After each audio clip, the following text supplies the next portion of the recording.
Hello, I'm Isaac Hayes III, founder and CEO of Fanbase, and I'm here with a very important message. We are at a turning point in the Black community where we must have equity in the apps we use that scale to billions of dollars. But this time, we own the infrastructure, we own the culture, and we shape the future. And Fanbase is the future. Fanbase combines the free functionality of Instagram, TikTok, and YouTube into an all-in-one platform built for the evolution of social media and monetization. With over 1.4 million users, that's real proof that we are shifting the conversation of tech ownership and equity for creators. So right now, I want you to go to startengine.com/fanbase and invest today. The minimum to invest is $399. That gets you 60 shares of stock in Fanbase at $665 a share. This marks a turning point in Black ownership of social media. If we don't take this opportunity to own social media right now, we will always be customers to our own creations. And that can't go on. So once again, go to startengine.com/fanbase and invest today. We must own the platforms where our voices live, our stories matter, and where our culture drives the world. Thank you. Folks, Black Star Network is here. Hold no punches. I'm real revolutionary right now. Black power. Support this man, Black media. He makes sure that our stories are told.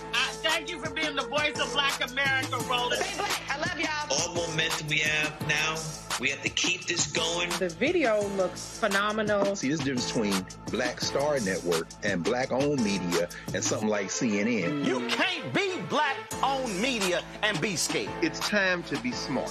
Bring your eyeballs home. You dig?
Today is Friday, December 12, 2025, coming up on Roland Martin Unfiltered, streaming live on the Black Star Network.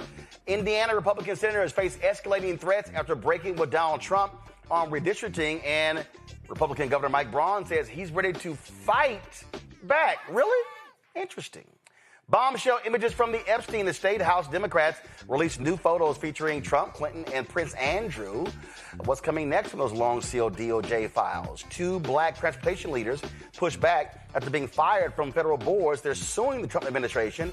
And former National Transportation Safety Board Chair, Vice Chair Alvin James will join us right here on the show. Alvin Brown, will join us on the show. In Mississippi, a family's $1 million investment aims to turn a strip mall into Black Wall Street 2.0. The CEO will join us on the show. Also, in Alabama, sky-high infant mortality sparks new urgency.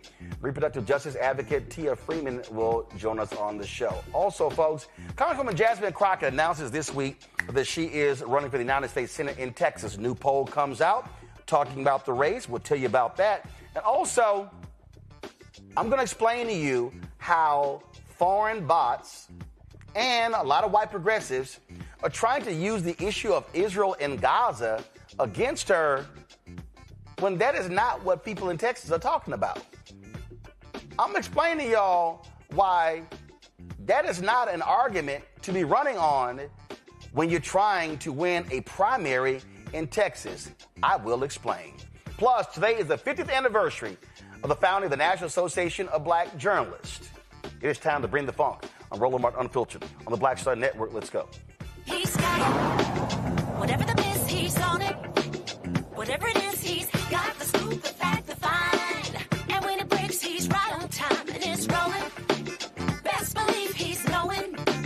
Putting it down from sports to news to politics. With entertainment just for kicks, he's rolling.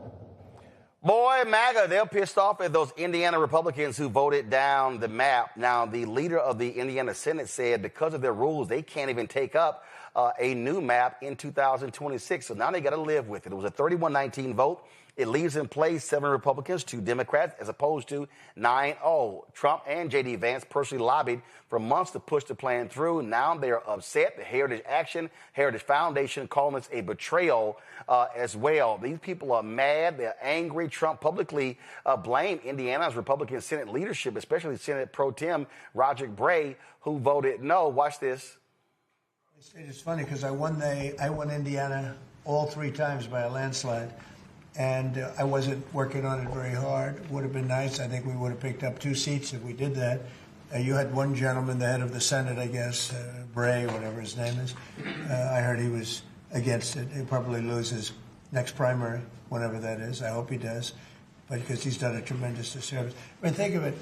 It's a great place. I love the people there. They love me. You know, we won in a landslide all 3 times. Got tremendous votes. I got record votes.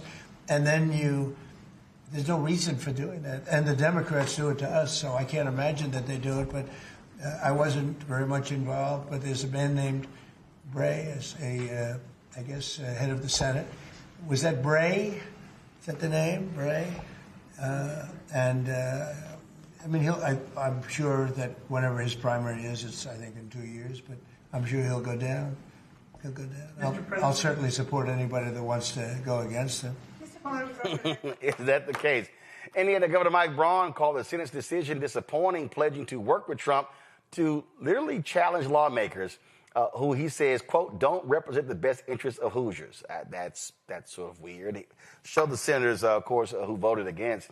You see them right here. I don't understand what their problem is. I mean, they're all mad, upset by this. And so here's what gets me. How can you say people don't represent the interests of Hoosiers when these very people were elected by Hoosiers into office?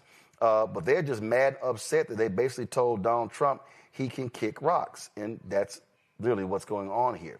And so it's just laughable when you begin to see how these folks are reacting, how angry they are, how upset they are, and how these Republicans are talking. I think it's funny. And what they can't stand the fact that they chose to have their own opinion. They actually chose to stand up and say, we think this is not right. We think this is fair.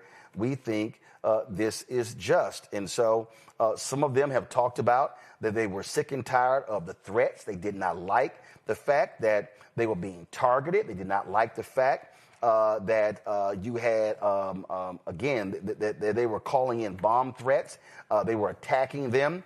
One woman actually said that she was so angry, she's a grandmother, she said she picked up her son from school, and all he could talk about were all of these text messages that his teammates were getting trashing his grandmother. And that's when she said, oh, hell no. Oh, hell no.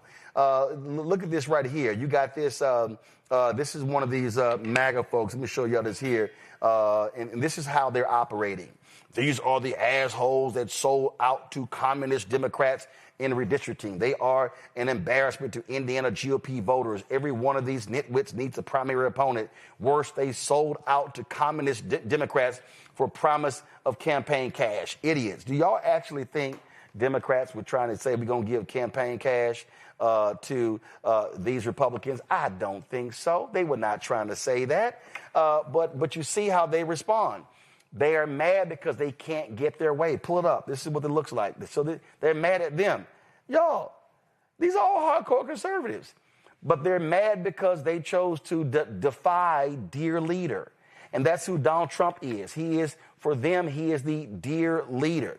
It was another video I saw today, I'm looking for it right now, that I thought was pretty hilarious, where this one of these senators, he stood up and he was like, these are my friends and I can't believe y'all did this. This is not right. This is not fair. This is just unjust. I mean, Democrats, they stole 5 seats. And let me just take y'all back to what happened. Because, see, I think facts are important. You got to be stuck on stupid. You got to be stuck on stupid to stand up and say that Democrats started this in stealing 5 seats in California, when California's action only came about after what they did in Texas. But let me say it again. I have not seen any evidence where Democrats were saying we need to gerrymander maps to pick up seats in 2026. Donald Trump called for 5 in Texas. Texas capitulated. That punked Greg Abbott and Dan Patrick. So they gave him 5. Gavin Newsom said, okay, y'all take 5 from us. We're going to take 5 from y'all. California responded. Then all of a sudden, Missouri chose to gerrymander Congressman Emmanuel Cleaver's seat. Then Ohio and Florida said, oh, we're going to gerrymander too. And all of a sudden, Maryland and Illinois said, oh, that's how y'all roll? We're going to get in on this as well. And then Virginia as well. So if Texas does not gerrymander 5 seats, the domino doesn't happen. North Carolina, they jumped in as well. So if any Republican says that the Democrats, they started this. No, they didn't. This all started because Trump demanded 5 in Texas. Michael Imhotep, host of the African History Network show out of Detroit, joins me. That Manning, civil rights attorney out of Corpus Christi, joins me. Dr. Zachary Kirk, educator and content creator of Atlanta, joins me as well. Y'all, this is real simple. We're not here, Matt, if Texas doesn't punk out and do what Trump wanted. But now the Republicans are mad because some of their own was like, yo, we just did this map 4 years ago. Hell no, we ain't doing this. Right. And I'm hoping that this is a harbinger for them finally jumping ship. Because, this midstream redistricting has affected me. In fact, the person I have to vote for Congress now is Vicente Gonzalez, who was previously over the valley, right? So if Texas doesn't gerrymander, if they don't capitulate to the Republicans, then I personally am not having to look at different people than I would have the last several elections because of how they redrew the map. The point with this is, though, it's the Republicans' fault. Donald Trump told Texas to do it. Greg Abbott wants to be the heir apparent. He's going to do anything he can to lick Trump's boots. And he says, yes, sir, how much more do you need? Tell me how high to jump. And he does it, and he goes and gets those 5 votes, and then Gavin Newsom follows suit. And you see this obviously trickling across the country. And it's interesting to me that with him being a lame duck, especially with these, soon to be a lame duck, and with these last elections when, they lost in Virginia and in New Jersey and at the points that they did, you would think that Republicans around the country would start jumping ship faster and saying, you know what, we're going to push back against that because it's very soon going to be the truth that it's no longer in our political interest to be tied to Donald Trump. But we see that they are still being ruled by fear, and that's exactly why they're capitulating in the way that they have. And of course, you can always count on Donald Trump lying. And so he was like, oh, no, I really wasn't involved in a lot of this. Watch this. In Indiana, just a few moments ago, the Senate there rejected the congressional maps to redistrict in that state. A number of Republicans voted against that redistricting effort. You have spent a lot of time talking about this. The vice president traveled to Indiana. What's your reaction? Well, we won every other state. That's the only state. It's funny because I won Indiana all 3 times by a landslide. And I wasn't working on it very hard. Would have been nice. I think we would have picked up 2 seats if we did that. You had one gentleman, the head of the Senate, I guess, Bray, whatever his name is. I heard he was against it. He'll probably lose his next primary, whenever that is. I hope he does, but because he's done a tremendous disservice. I mean, think of it. It's a great place. I love the people there. They love me. We won in a landslide all 3 times. Got tremendous votes. I got record votes.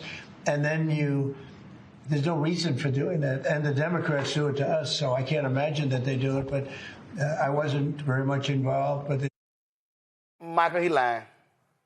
He called Indiana folks to the White House. J.D. Vance went down. Mike Johnson, his son. Oh, they worked real hard on this. This is what you say when you lose. Right. And I'm glad this blew up in Donald Trump's face. He's a born liar, a straight-faced bullshitter, just like J.D. Vance, just like MAGA Mike Johnson. And you have Republicans sensing, 1, Donald Trump is losing power. 2, they realize he's not going to be there forever. 3, you've already had at least 42 Republicans in the House of Representatives who announced that they are retiring or not going to run again, things of this nature, right? So they see him weakening. Then you see these 21 Republicans in the state legislature in Indiana voting against redistricting. And I saw State Senator Michael Bohacek, I'm not exactly sure how to pronounce his name, on Katie Turner's show today on MSNBC. And he's the one who came out and said he wasn't going to vote for this because Trump referred to Governor Tim Walz of Minnesota as retarded. And State Senator Michael Bohacek has a daughter with disabilities. And he really took offense to that. And one of the things he said was in Indiana, he said they have more real Republicans, more conservative Republicans, okay, than like the MAGA Republicans. Okay, now I don't know how true that is, but we saw they voted against this. So there needs to be more of this. Donald Trump is a liar that we see across the country. We just saw in Miami. You have a Democratic mayor for the first time in 30 years. So we see these special elections and things like this taking place. Republicans are losing badly. So, yeah, I think he senses the walls are closing in on that gilded ballroom that he's constructing. Zachary, I love the people who are just really so upset. Here's one of these Indiana Republicans, Senator Chris Garten. He was really, really fired up about wanting to gerrymander the map. Some will say these maps are political. Let me be clear. You're damn right they are. Political policy is political. Safe streets are political. Look at Indianapolis. Affordable electricity is political. A drug-free Indiana is political. Peace peace in the Middle East is political. I dealt with it firsthand. If drawing a map that secures 2 more seats for the Republican Party means that we continue to see overdose deaths drop by 20%, then I'll draw that map every single day of the week and twice on Sunday. If drawing a map means that we'll continue to see a 93% drop in illegal immigration, then I'll sign it with a smile on my face. It's great. That's great. That's great that you're going to sit here and say all of that. But guess what? If they do that in Texas, if they do that, if they do it in California, if they do it in Illinois, do it in Maryland, do you feel the same? Listen, this man is up there with his righteous indignation, spewing out untruths.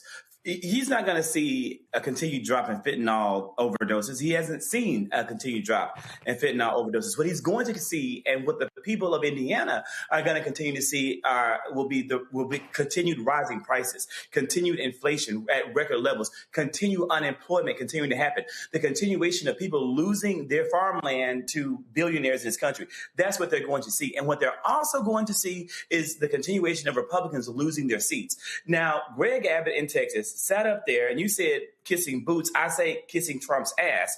Did exactly what Trump wanted him to do, and he redistricted this whole entire state, thinking that it was going to cost Democrats seats. Democrats can still win, especially when the Republican Party in this country are not serving the people they were elected to serve. In addition to that, not only did he put safe Republican seats in Texas at risk, he's putting safe Republican seats in California at risk. And again, that's really happening all across the country. Here in the state of Georgia, my home state, we saw in House District 121 a Democrat pick up a reliably Republican seat because of what the Republicans in this state did regarding gerrymandering in the last term. They took reliably blue Clark County and divided it up and put part of it in Oconee, which has always been ruby red, and now you have a Democrat representing that seat. This stuff is going to continue to backfire against Republicans like that gentleman you just showed, as long as they put themselves first before their constituents. And that's exactly what they have been doing and what they're doing right here. I just think it. No, themselves and Donald Trump. I just think it's hilarious. And again, they can keep complaining. But there's something I'm going to say. Democrats, keep your foot on their necks. You do not back down on gerrymandering until you can't. The hell with them. Going to a break. We'll be right back. Roland Martin Unfiltered on the Black Star Network.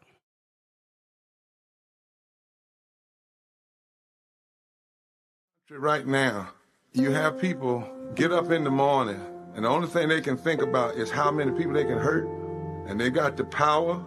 That's the time for mourning. For better or worse, what makes America special, it's that legal system that's supposed to protect minorities from the tyranny of the majority. We are at a point of a moral emergency. We must raise a voice of outrage. We must raise a voice of compassion. And we must raise a voice of unity. We are not in a crisis of party versus party. We are in a crisis of civilization, a human rights crisis, and a crisis of democracy itself. And guess what? You've been chosen to make sure that those that would destroy, those that would hate, don't have the final say, and they don't ultimately win.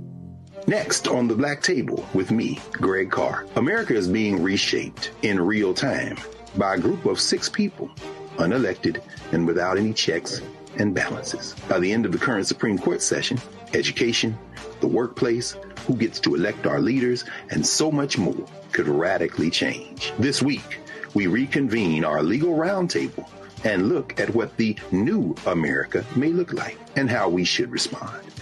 That's next on the Black Table, right here on the Black Star Network. It's your boy Earthquake, giving Roland Martin something to do, because he don't know what to do. He's from Texas. Ain't his fault.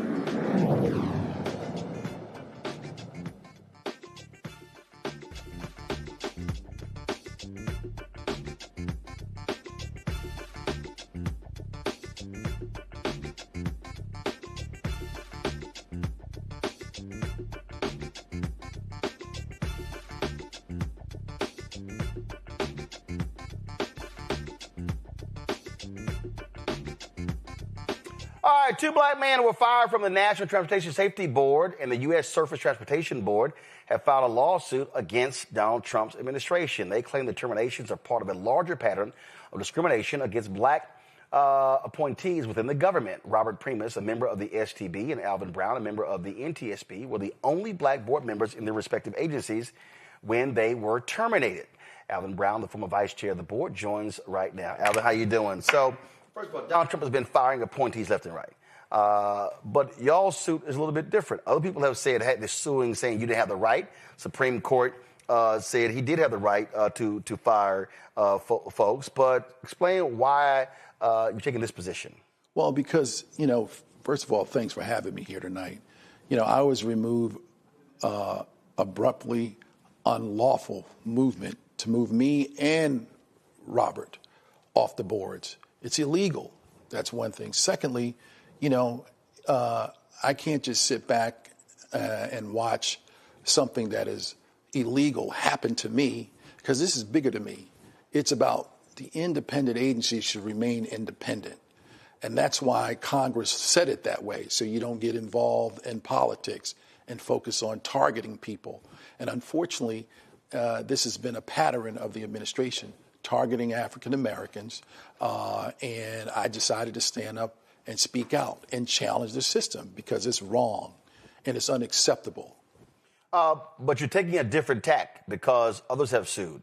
Yeah, so right. Why do you think this is going to be successful? Well, because there are two things. One, I filed a lawsuit for the unlawfulness, and two, on the discrimination case. So we filed a lawsuit. We amended our suit and filed a lawsuit on discrimination. When we look at the appointees across, it's a lot of black people that have been losing their jobs. That's right. And that's unacceptable. We live this is the 21st century. People work hard to get to where they are today. Qualified African Americans serving their country should have the right for protection and not be engaged in partisan politics in these positions. When we start going through here, we've never seen anything like this. And one of the things that I've said point blank to Democrats is this is somebody who is trying to use maximum power and wants maximum power. And look, you formerly worked in the administration. You were the mayor in Jacksonville. And what I keep saying, Democrats are going to have to wake up and realize this is the new normal. Right. Stop acting like we're returning to old. Republicans clearly are allowing this to happen, and Republicans in Congress are allowing this to happen. That's right. And so I think what Democrats have to do is leverage their resources, their assets, work together. I like what Bernice King said in her book, Hard Questions, Hard Answers. There is tremendous power when we come together and work together, when an issue that is clear, a cause that is just, and a purpose that is righteous. And clearly the cause is clear and the issue is righteous. There's no reason in the 21st century that they can't work together and solve the problems in our community, but particularly when it comes to leading and being leadership, they should challenge that. There's Absolutely. No question about it. Questions from our panel. Michael, you first. I have been following this, and I know New York Times has a good piece, Trump fires black officials from an overwhelmingly white administration. I was wondering, what type of support have you all received from others in the Trump administration, African Americans that have been terminated, who felt they were terminated unjustly? And is there any type of support network that you all have put together to support one another? Because it could be devastating. People who are who've worked for the federal government for decades, now all of a sudden they lose their job for no good reason. Yeah, so here's the thing that's so important, and that's why Robert and I filed a lawsuit. We have to protect our rights, and you just can't sit back and think that things are normal. So you have to push back. 1, 2. We don't want them to set a precedent. Why would we allow independent agencies should remain independent? And that was the reason, to be above partisan politics, to focus on the issues. In my case, in Robert's case, we focus on safety. That's all we care about. Making sure when you get on that plane to make sure nothing happens. But when it does happen, we want to find out why it happened and make sure it doesn't happen again. So it's all about saving lives. Right now, over 40,000 people die on our highways every year. We need to focus on that issue. And so we've been reaching out. We've got a lot of support. I'm thankful to God that Roland has had me on the show, and I'm sure he's going to have Robert, making sure that we inform the community that we have these issues that they need to be engaged in. The Black Caucus has stepped up. The Senate, Democrats have stepped up, reaching out and pushing back. And that's what it's going to take, because at the end of the day, we can't let this sit. We cannot let this take place where they take over the independent agencies.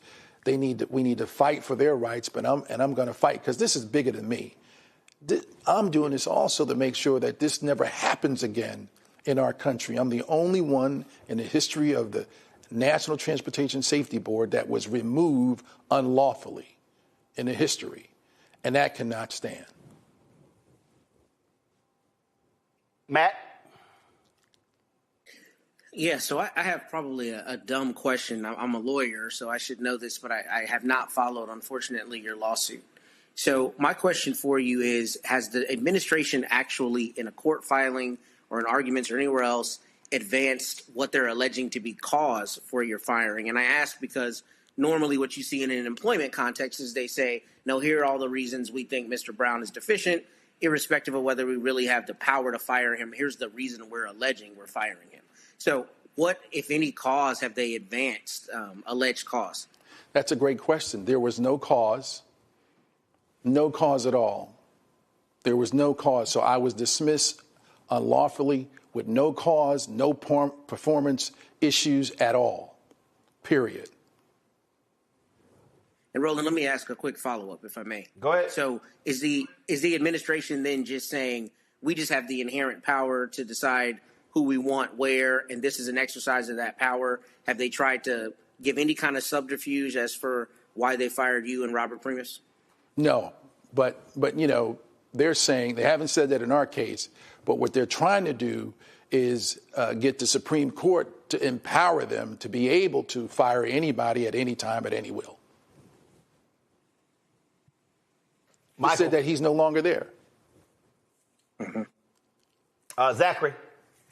Yeah, and that, you know, that's kind of exactly what I wanted to know. Why do you think the Trump administration is doing this? But you've kind of given that answer, because I want to make it very plain and very clear for people. I think I know why he's doing, and I think people on this panel will know, many of our viewers will know. But I want you to make it real plain in just your own words. Why do you think Trump is doing this? And then the second thing I want to know is, what can we heard about what our Democratic brothers, our Black brothers and sisters, the CBC are doing to support you in D.C. But what can we, the greater, broader Black community, the people that Roland Martin serves, what can we do to support you? Well, thank you for those questions. So the answer to the first question is, this is not an isolated situation. This is a pattern that's taken place within the federal government, and it's been happening, and it's happening every day. That's one. So, two, it is the facts are there. In a broader sense, race played a role in my dismissal. The facts are there, and that's the bottom line. My race played a role in for them to dismiss me. And the facts are there. There's so many blacks who serve on boards and commissions who were removed from their positions. And it's factual, and that's what it is. Now, what you can do and the Black community can do, basically speak up, speak out. We need to challenge this all over the country. This shouldn't sit, because this is bigger than me and Robert. It's about our kids and our grandkids. We stand on so many shoulders. Many people died and paid the price so I can sit in that seat. And I refuse to walk away. Now, I know some of my brothers and sisters are afraid to file a lawsuit, afraid of retaliation. That happened even back in the day. So we decided to step out and push back. We have a right to do it, and we're doing it. So we need all of us working together to get the word out and send a message to Washington, send a message to the White House that we will not tolerate this in the 21st century. All right, then. Alvin Brown, man, I appreciate it. Thank you, Let us sir. know what happens. I will. All right, thanks a bunch. Folks, we come back. We're going to talk Congresswoman Jasmine Crockett. She's talking about banning no-knock warrants. We'll show you what she said today outside of Capitol Hill. Also, we'll talk about her U.S. Senate race and why I think black folk should not fall for the okie doke in trying to make Israel an issue in her Senate race. You're watching Roland Martin Unfiltered on the Black Star Network. Don't forget to support the work that we do. Join our Bring the Funk fan club. You want to contribute via Cash App, use the Stripe QR code. You see it right here, bottom left-hand corner. PayPal is R Martin Unfiltered. Venmo's RM Unfiltered. Zelle, Roland at RolandSMartin.com. Roland at RolandMartinUnfiltered.com. Check some money order and make it payable to Roland Martin Unfiltered. P.O. Box 57196, Washington, D.C. 2003 7-0196. Back in a moment.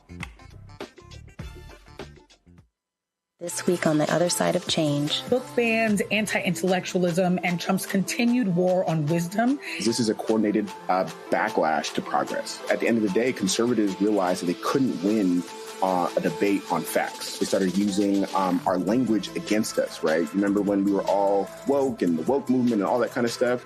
Now everything is anti-woke, right? When we were talking about including diversity, equity, inclusion, in higher education, now it's anti-DEI. All this are efforts to suppress the truth because truth empowers people. You're watching The Other Side of Change only on the Black Star Network. Said the quiet part out loud. Black votes are a threat. So they erased them. After the Supreme Court gutted the Voting Rights Act in 2013, Republican legislatures moved fast. New voter ID laws, polling place shutdowns, purges of black voters from the rolls. Trump's Justice Department didn't stop it. They joined in. In 2018, his DOJ backed Ohio's voter purge system, a scheme that disproportionately erased black voters. Their goal, erase black votes and political power. Yeah, that happened. These are the kinds of stories that we cover every day on Roland Martin Unfiltered. Subscribe on YouTube and download the Black Star Network app. Support fact-based independent journalism that centers African Americans and the issues that matter to our community.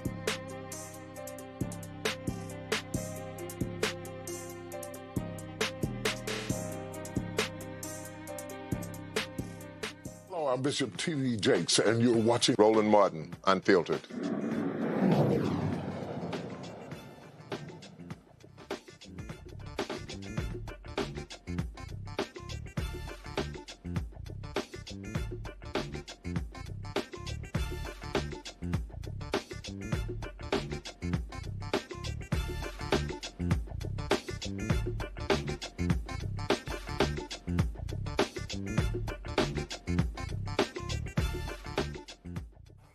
Democrats in Congress are reigniting the fight to ban no-knock warrants nationwide with the Justice for Briana Taylor Act, and Democratic leaders are calling for action. Among those speaking today, Congresswoman Jasmine Crockett and Kentucky Congressman Morgan McGarvey. Here's what Congresswoman Crockett had to say.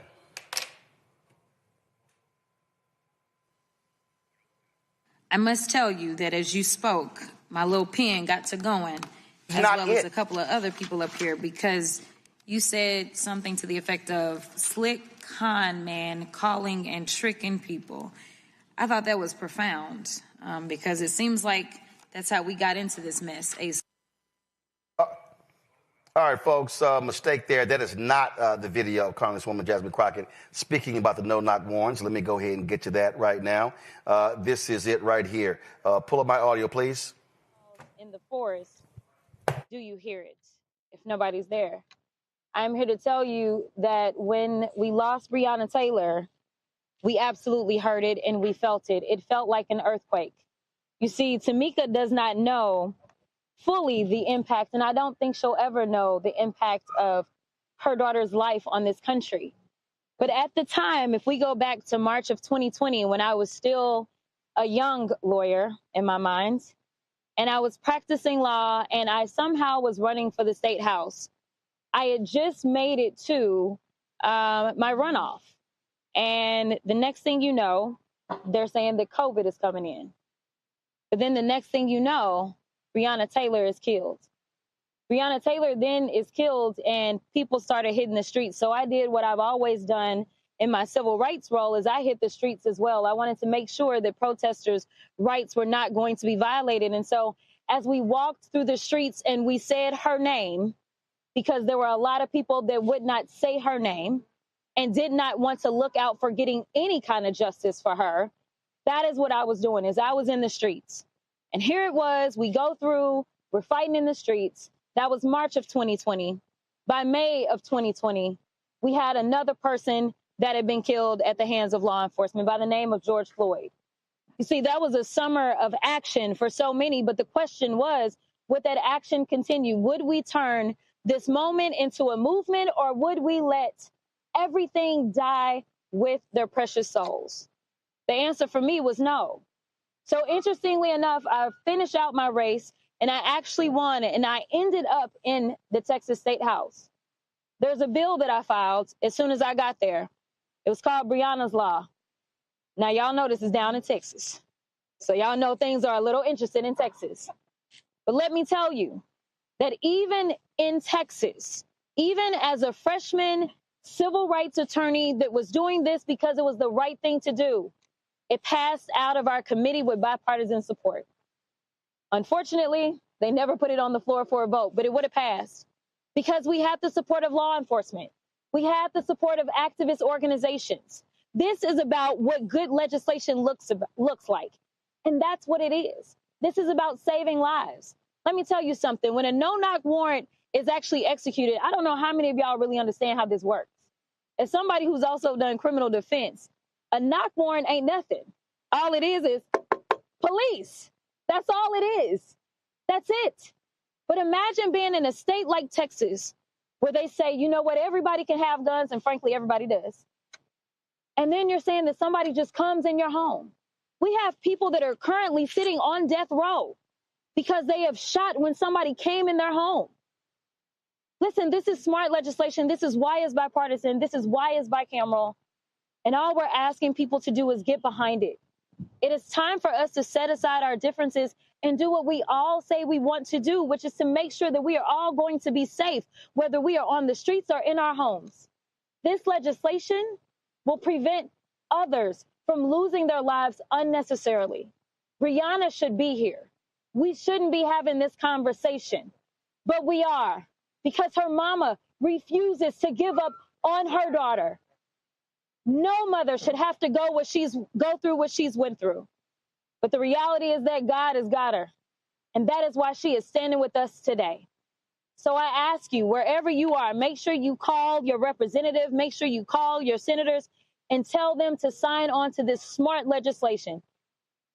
Folks, so that was today on Capitol Hill. Now, we've been, of course, covering her announcement this week. She announced she's running for United States Senate, and new polling data was dropped today regarding that particular race, and is actually showing that she has about an 8-point lead against State Representative James Tallarico. So when you look at the polling data, it breaks down the actual race. And so this was a poll put out by, don't go to it yet, this is a poll put out by Texas Southern University. And again, it's regarding the Texas U.S. Senate primary race. And so when we look at the poll, this is what it shows right here. The crosstabs show among women, Crockett is leading 57-36. Among men, Tallarico is leading 52-42. Among white voters, it's 53-40 Tallarico. Among Latino voters, 51-41 Tallarico. Among African Americans, 89-8 Crockett. Among voters 18-34, this is probably surprising a lot of people, Tallarico's leading 63-34. Voters 35-44, 51-42. This is where Crockett is winning. 55-plus voters, the people who vote the most in primaries and elections, she's leading by 25 points, 59-44.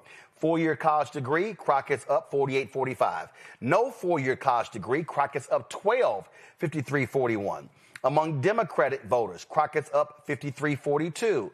Among independent voters, Tallarico's up 49-41. Now, one of the things that is interesting that I've been watching this week in this race is that there have been a lot of folks, a lot of white progressives, and some black folks as well, have really been targeting Congresswoman Jasmine Crockett. And in fact, here's a perfect example. This person, Matt Stoller, okay? And so he and others have been posting. This is what he says. I really dislike Crockett's propensity to engage in dishonesty and gaslighting when asked about her views. If you support Israel, own it. Plenty of Democrats do that. Don't lie about your record and insult people with questions. Now, earlier today, she was stopped by Ashley Banks of the Griot, and she was questioned about this here. And let me play this for you. Watch this. Listen to this. I know you've seen it on social media where people are saying that some of them aren't going to vote for you because of this pro-Israel stance. What do you have to say about that? What I have to say is that people need to start to do their research and stop falling for the clickbait. Listen, if you loved me before, then what has changed? You can always look at my voting record and know what it is that I have and haven't voted for. But it's quite intellectually lazy if you just sit there and let somebody else tell you something and you don't go and get the full picture. You can always look at my FEC filings and find whatever information it is that you seek. So what I will tell you is that I'm not going to be distracted because at the end of the day, I can tell you that Texans are concerned about the fact that we lead in uninsured in this country. I can tell you that Texans are concerned because right now jobs are few. I can tell you that Texans are concerned because they can't afford child care.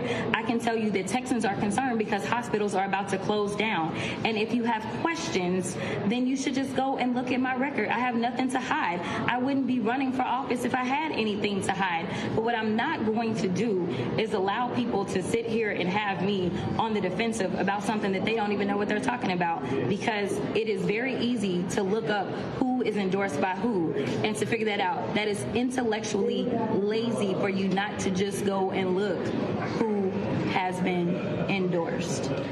Now, a lot of these progressives have been saying AIPAC backed her. No, they didn't. They didn't. But here's the question that somebody has to ask.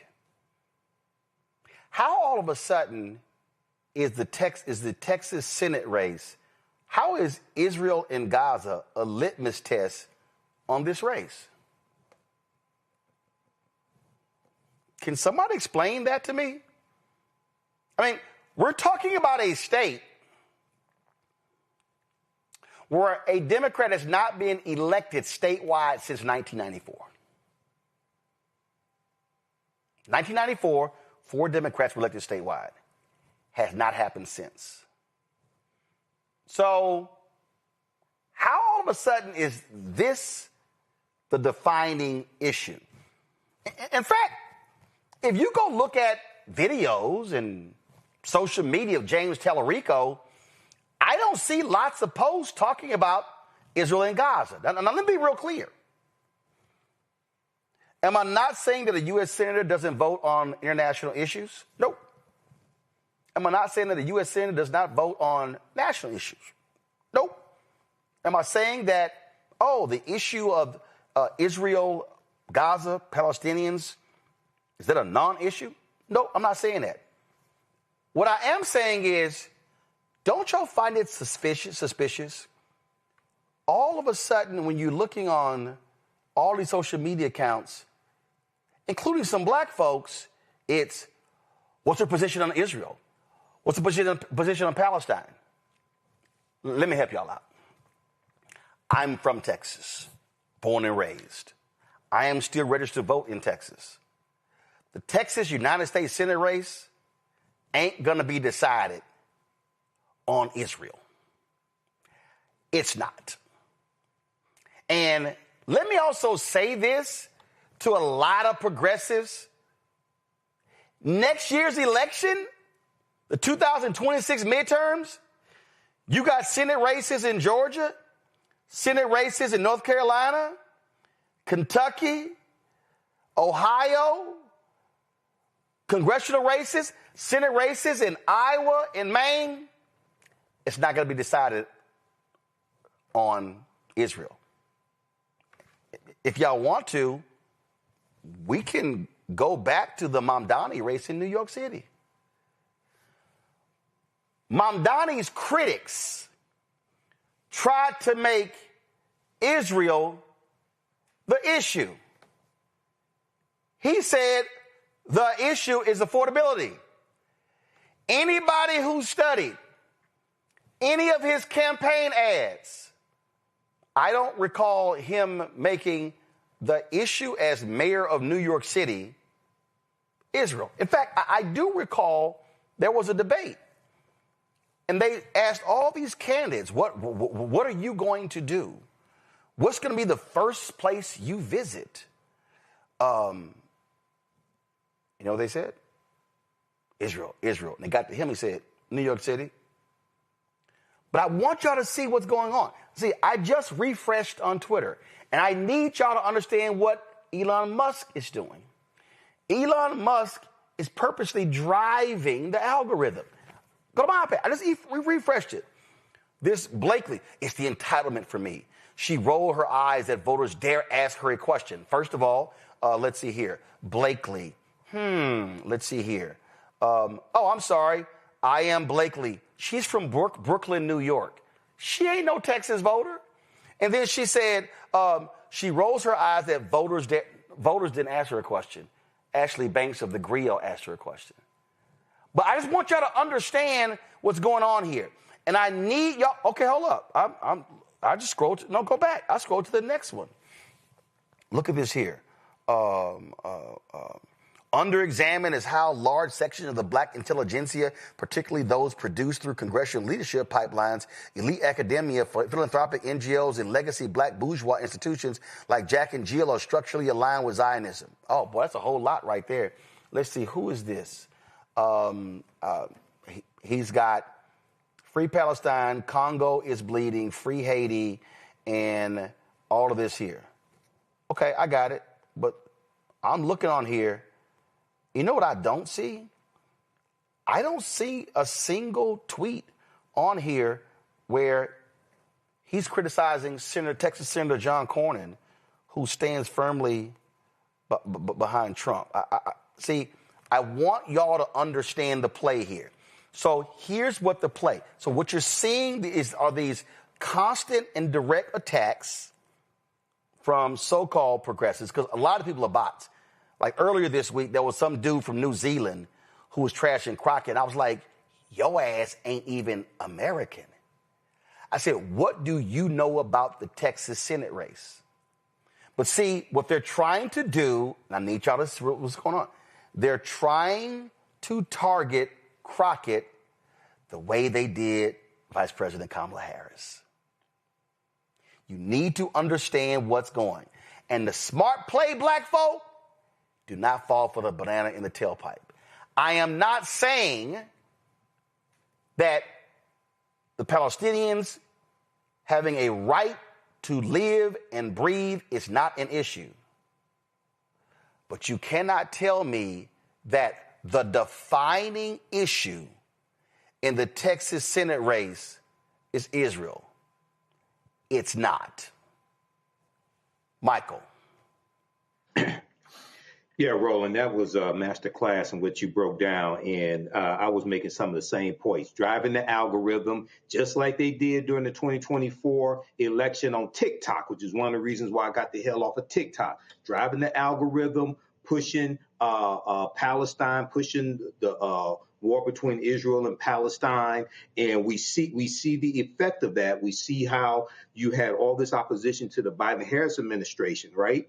But when Trump gets in office, you don't see a lot of those same protests against Trump and allowing Netanyahu to basically do whatever he wants to do. Okay, and then we see one piece of advice I would give Jasmine Crockett, and I really hope she does win, is the facts, dispelling all these lies and things like that, put that on your campaign website. Put out social media videos dropping the facts.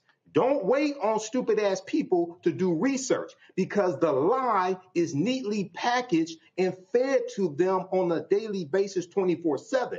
So but Michael, here's the deal. I understand your point, but here's the deal. Here's why that's a trap. They want her to engage on this issue. What Congresswoman Crockett should be saying is, like she did there, I'm going to talk about housing in East Texas, North Texas, South Texas, West Texas. I'm going to talk about jobs. I'm going to talk about affordability. I'm going to talk about what's happening with water quality. I'm going to talk about, see, that's what you do. See, Texas voters are going to be talking about determining who they vote for based upon who they can believe will deliver for Texas.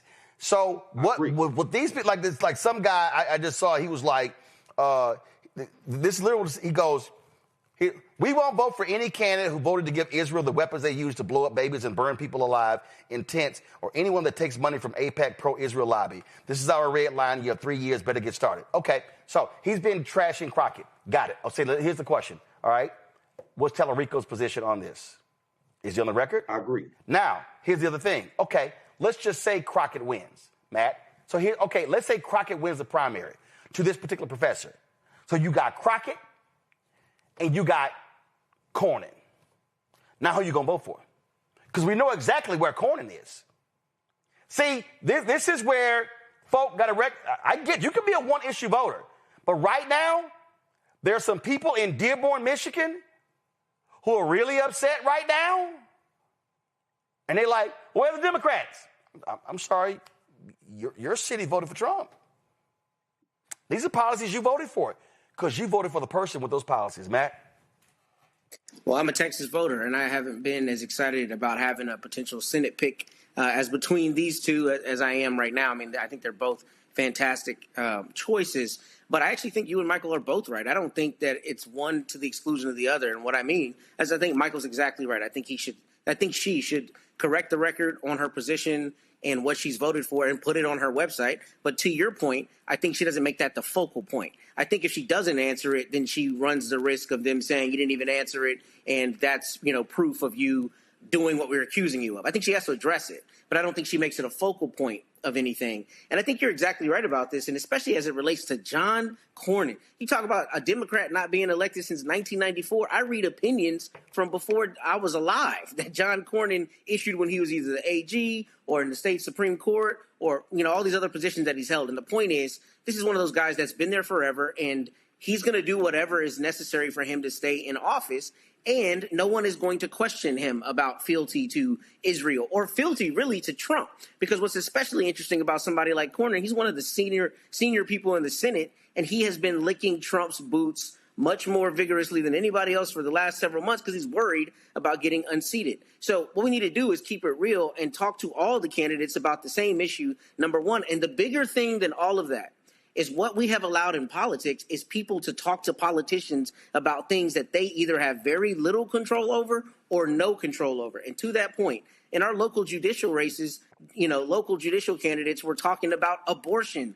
Why? You call balls and strikes on the criminal cases that come in front of you in the district court. Who cares what your opinion is on abortion? We as voters have allowed those things to co-opt the actual bread and butter issues that these politicians can respectively deal with. And that is a bigger issue. That's an issue of poor education and a lack of understanding how things work. So we can't allow this race to be co-opted by something where she has a small, control over, and that should not control the whole race, because she should be talking about affordability for the 33 million Texans who deal with all the issues that we deal with because of Governor Abbott and his cronies in my hometown there in Austin.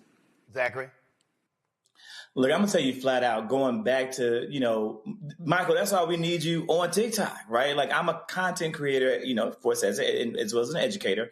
And a huge focal point of what I do is combat misinformation and disinformation. And I have never seen any state-based race, any Senate race, any House of Representatives race have the level of misinformation that is organized as I'm seeing around Representative Crockett.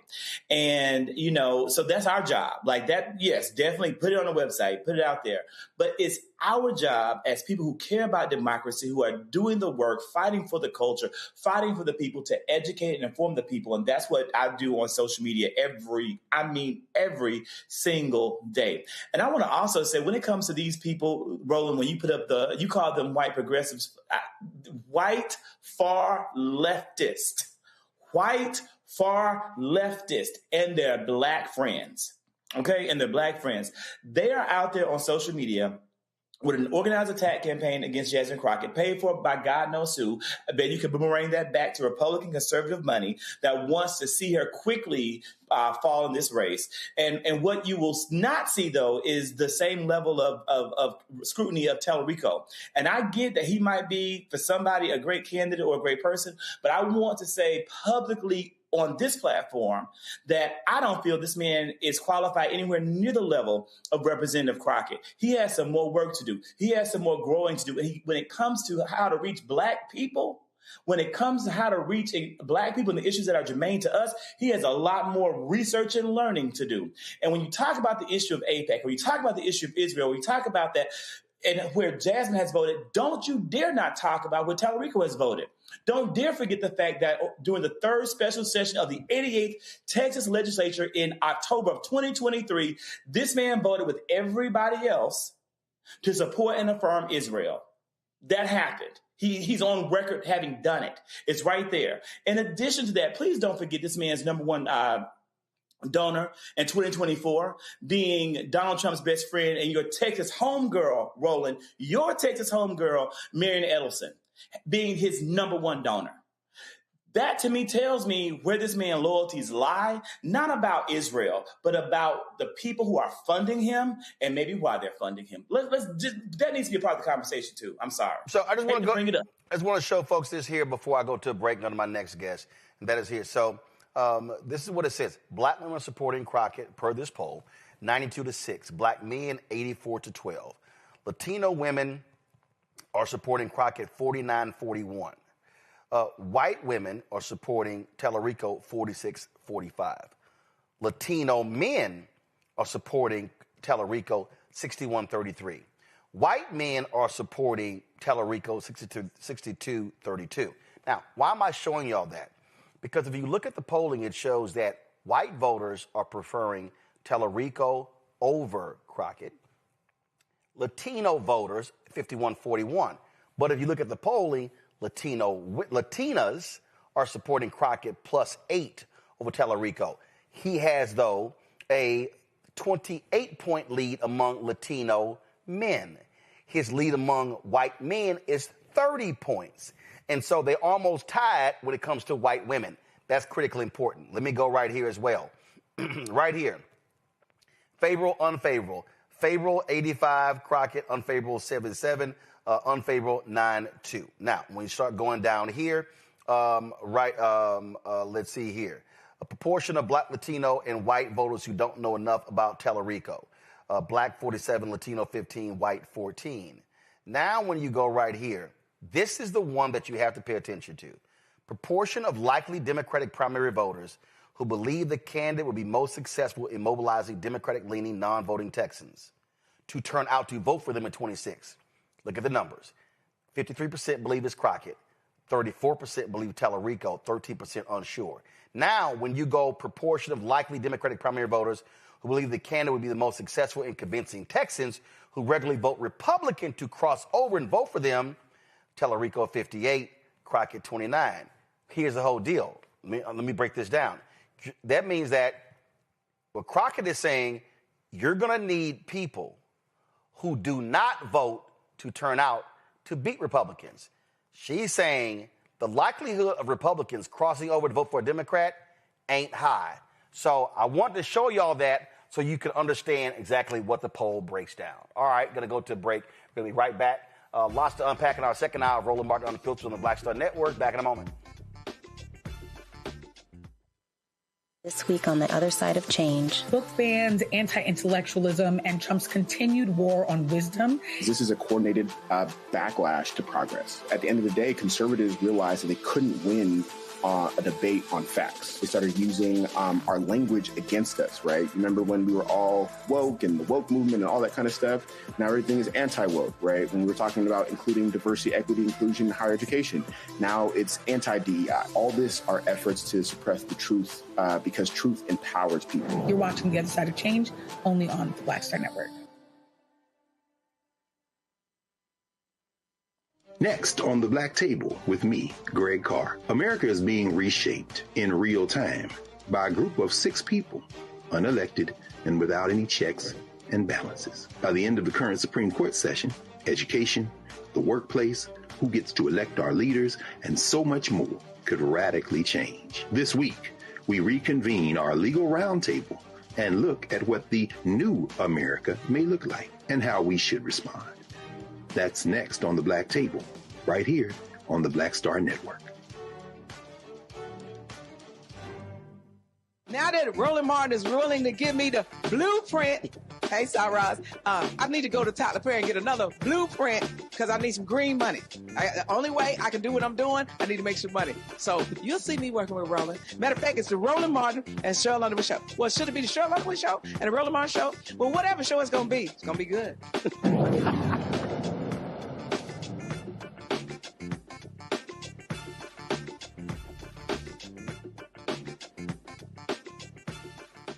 Folks, in Mississippi, a 20-unit strip mall is being reimagined as a launch pad for Black entrepreneurship and community empowerment. The family behind the deal plans to fill the plaza with Black-owned businesses, financial education, and resources designed to close the wealth gap and keep dollars circulating in the community. It's a blueprint, they say, for rebuilding Black Wall Street in Mississippi.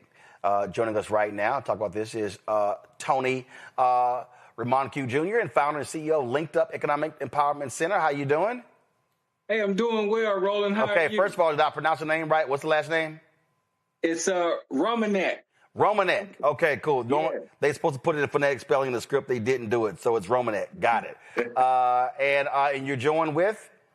This is my wife. Tell them who you are. I'm Liz Reimonenq. How are you? Doing great. Glad to have both of y'all here. So first of all, where's this plaza located?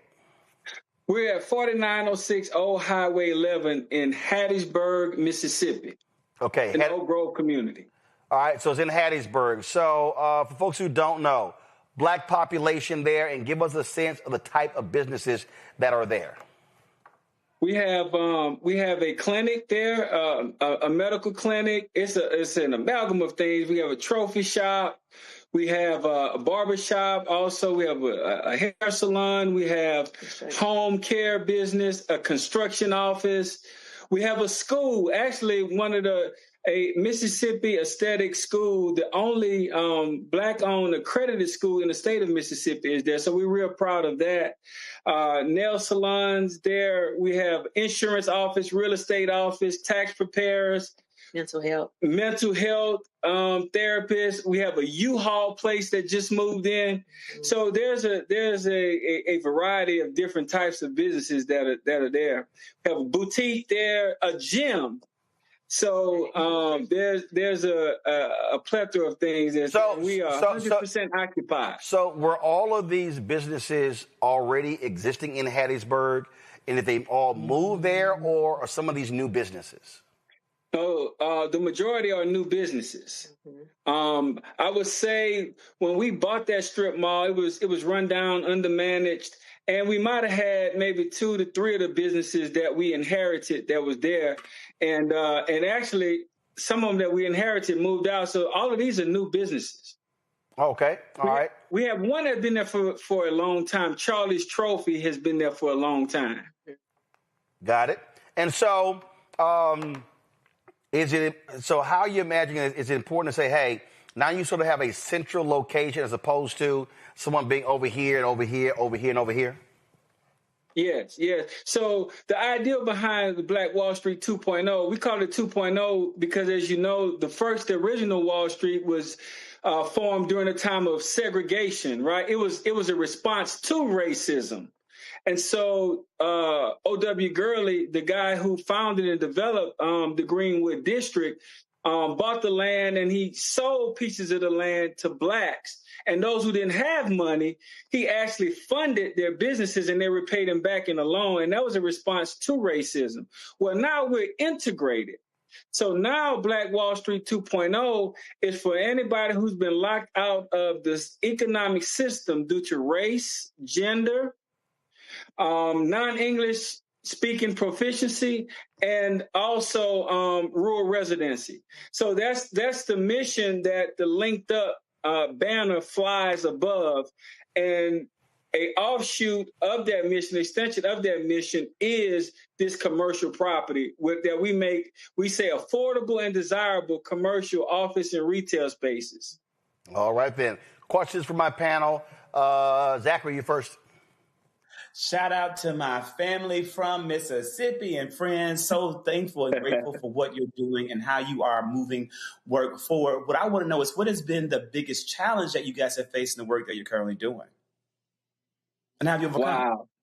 Man, so of course, funding is always a challenge. When we bought that property, man, I'll tell you, it took us a year to finally close, right? I did everything that they tell you to do, right? I had 800 credit score. I had the money in the bank for the down payment, and I had banking relationships. But I kept running into a brick wall at first. My bankers would tell me, hey, well, we're just not open for this type of business right now. So we end up doing some creative financing, and I end up getting actually a better deal than any bank could give me anyway. And so since then, we've purchased, this actually our second building. We had one prior that we bought in 2015 that was in foreclosure. And, the same thing, it was rundown building, had vagrants living in it, right? And so we renovated it and made affordable and desirable office spaces.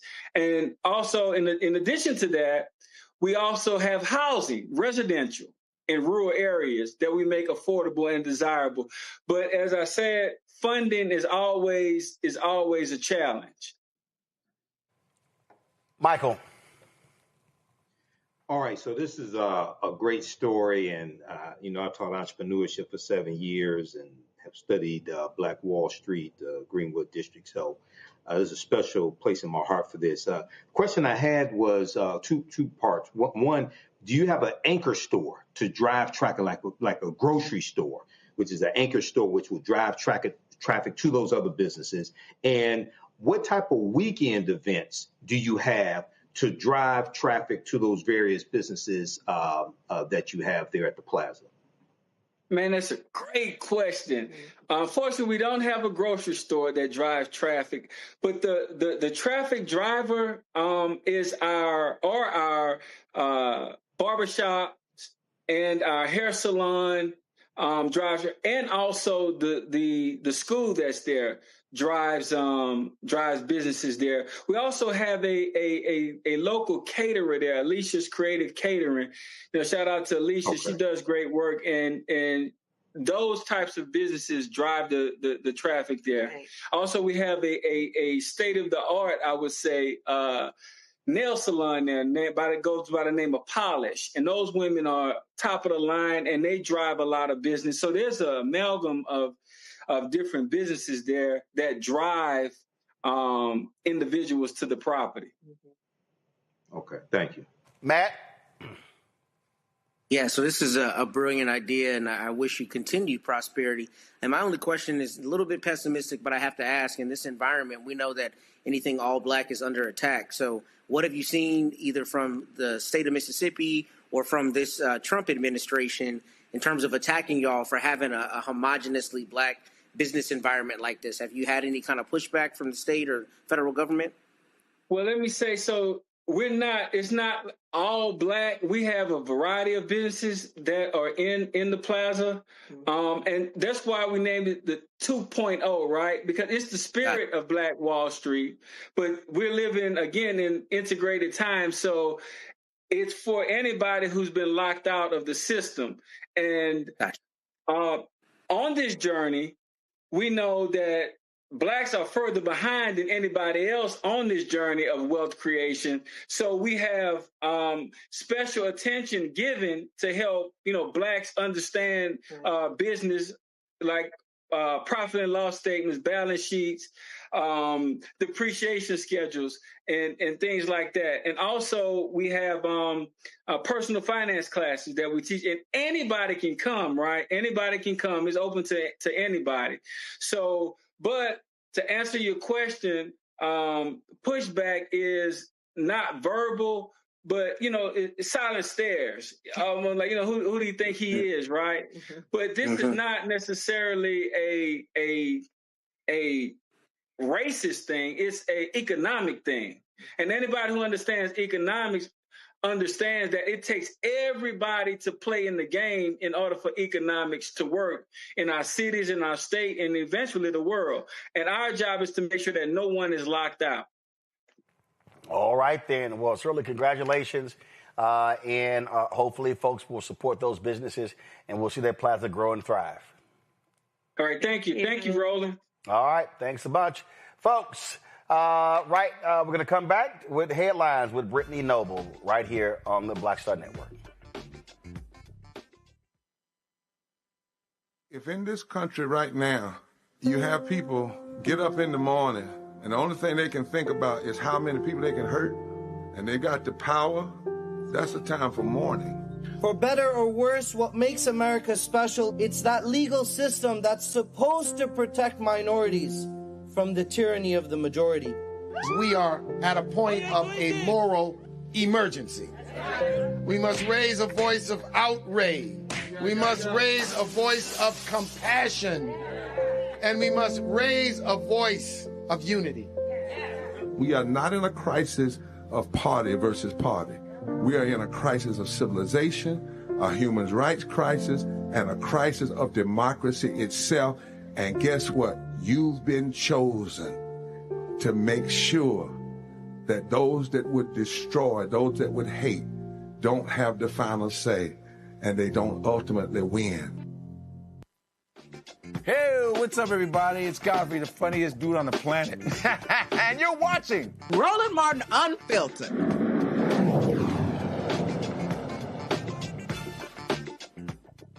Folks, time for our Black Star Network headlines with Brittany Noble.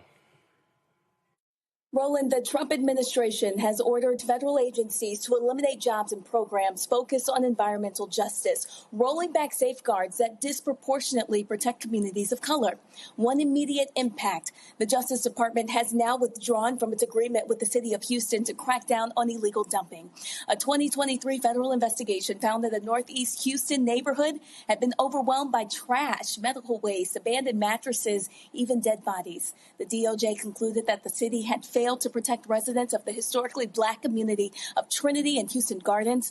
Under the first year of federal monitoring, dumping sites were cleared more quickly. The city added new workers and sanitation crews deployed new trucks. But with federal oversight now gone, advocates say the city's responsiveness has declined.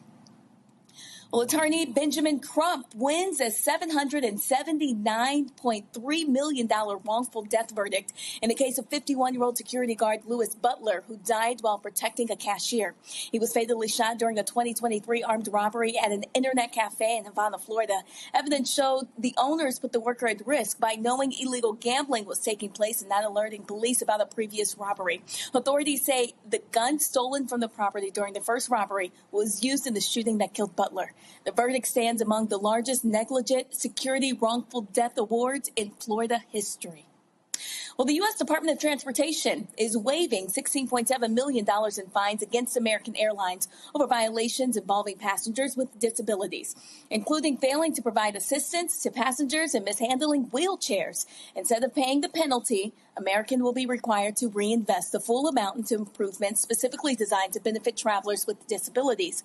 As part of the agreement, the airline will roll out new mobile devices and software upgrades to track and document passenger wheelchairs.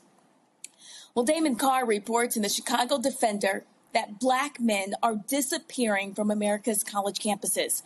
Out of nearly 19 million college students nationwide, Black men make up only 4.6%. At HBCUs, the trend is even more alarming. Black male enrollment has fallen by roughly 25% since 2010. And for those who do enroll, the path to graduation is steep. Only about 40% of Black men who start a bachelor's degree finish within 6 years. Well, according to the Centers for Disease Control and Prevention, about 1 in 6 individuals with intellectual and developmental disabilities also had diabetes in 2020. Those with cognitive and physical disabilities are more likely to live sedentary lifestyles, leading to an increased likelihood of obesity, high blood pressure, and high cholesterol.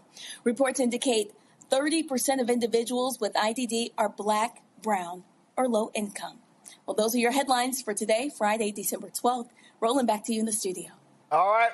We surely appreciate it. Thanks a lot. All right, y'all. So I've really been watching all of this stuff happening in Minneapolis. How Donald Trump is attacking Somali Americans. But y'all do know a lot of these same folk endorse Trump. I mean, it reminds me of Dearborn, Michigan, where that happened as well, where the Democratic mayor, pull up his quote, the mayor of Dearborn, Michigan, complained that Democrats weren't doing enough to, pull the graphic up. I want the video, I want the graphic. Okay. Yeah, there's a graphic. There's a pull quote that it wasn't doing enough to stand up against the hate that they had been facing. And I thought that was interesting because, well, the very people who you support are the people who are in your town. They're the same people who literally voted for Trump. It's like the farmers complaining about the tariffs. Y'all voted for them. So how y'all mad? This was the quote in the Washington Post from the mayor of Dearborn. He said, the fact that we do not have a strong counter response from Democratic elected officials at all levels of government is the most frightening, especially when the vitriol is coming from the highest office in the world. Communities are looking for people with courage, people with a backbone who are willing to stand up. Okay, I get that. I get that. But Trump won Dearborn. So shouldn't the mayor be challenging people in Dearborn, leaders in Dearborn who supported Trump? I mean, same thing in Minneapolis. This is a video of Somali American leaders endorsing Donald Trump in the 2024 presidential race. And the reason why is because he's a fighter. That's it. We like fighters. More importantly, the left left us. They left us. 33% of our kids at third grade cannot read at grade level. We went from the 6th to what? 19 now? Minnesota in education? I mean, we are failing in every standard. 8th graders, 60% cannot do math at grade level. These are our kids. We talk about economic conditions here. Our conditions is horrible. We can't afford anything as working class and middle class people. Now, please understand this. We love our brothers and sisters who are Democrats, but you left us. And because the left left us, join the right, vote for Trump, 2024, vote for George Rape, 2024, vote for Maisie Young in St. Paul, 2024, vote for Tad Jude in CD3, 2024, vote for Tom Emma, our lion, out of St. Cloud. Farhan is here and is endorsing him. And please go out and vote, because voting for Trump without soldiers is giving him a failure. So please vote. Again, for the school boards, we have a ton of people running who are in the school board from all over the state. And please go vote for the Republican Party this time. Thank you so much. Okay. Here's Trump talking about people just like him. Many of these people are criminals. Many of these people are people that shouldn't be here. And many of them have been gotten out. I mean, we've gotten out a lot of the people that, we've taken a lot of them out of here. But they came in legally, right? Yeah, I know. This deal, sorry. Many are wonderful. Yeah, I'm sure. I said many are here legally, though. What should they think in terms of their prospects? Well, they can't be happy, okay? They can't be happy because what's taking place between that, if you look at Somalia, they're taking over Minnesota, and we got a lot of problems with the gangs, with all of the things taking place in Minnesota. We have an incompetent governor, we have a dope governor. They can't be happy about what's going on. And if you talk about the Afghans, there's a problem because so many bad ones came in on the planes. They just walked in. Whoever the strongest people were physically in a way, but whoever the strongest, they got on the planes. There was no checking. They just swamped the planes. They took off. We had no idea who they were. Yeah, do you want to ask a question behind? Me? Hi, sir. Happy Sure. Thanksgiving. Hi. What do the Somalians have to do with this Afghan guy who shot the national? Nothing, but Somalians have caused a lot of trouble. They're ripping us off for a lot of money. There's a tremendous amount of money going back to Somalia. What the hell are we paying money to Somalia for? But they're ripping off our country at a level that few people have been able to see before.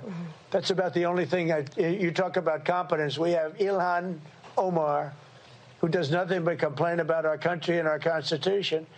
And she comes from a country with practically no country.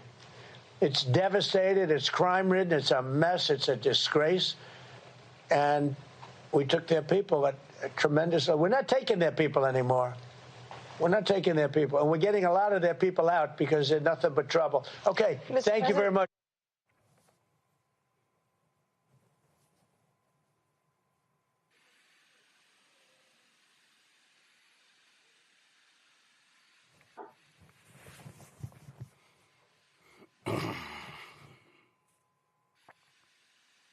I wonder what that Somalian is saying right now.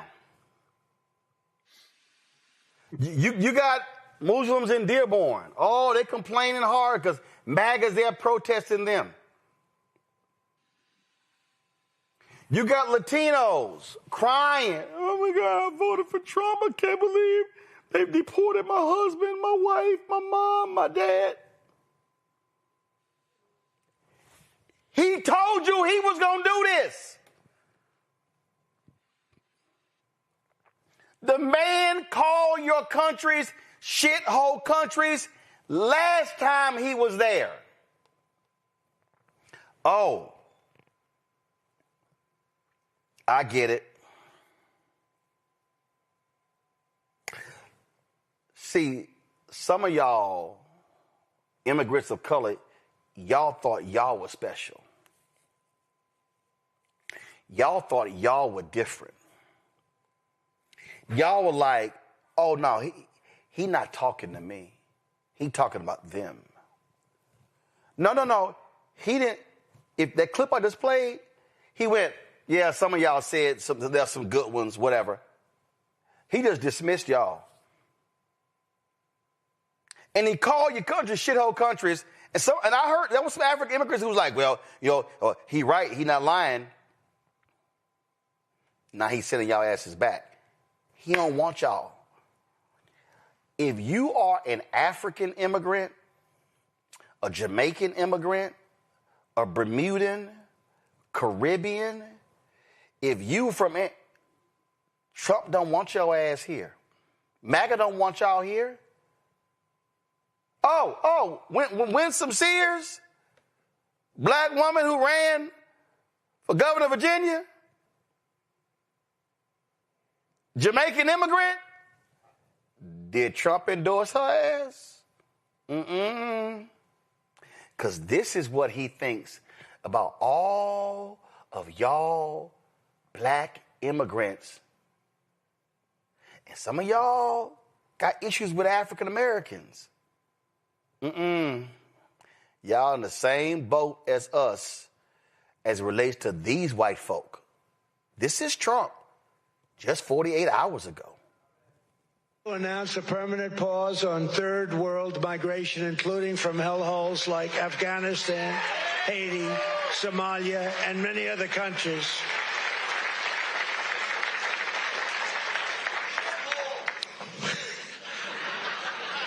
I didn't say shithole, you did.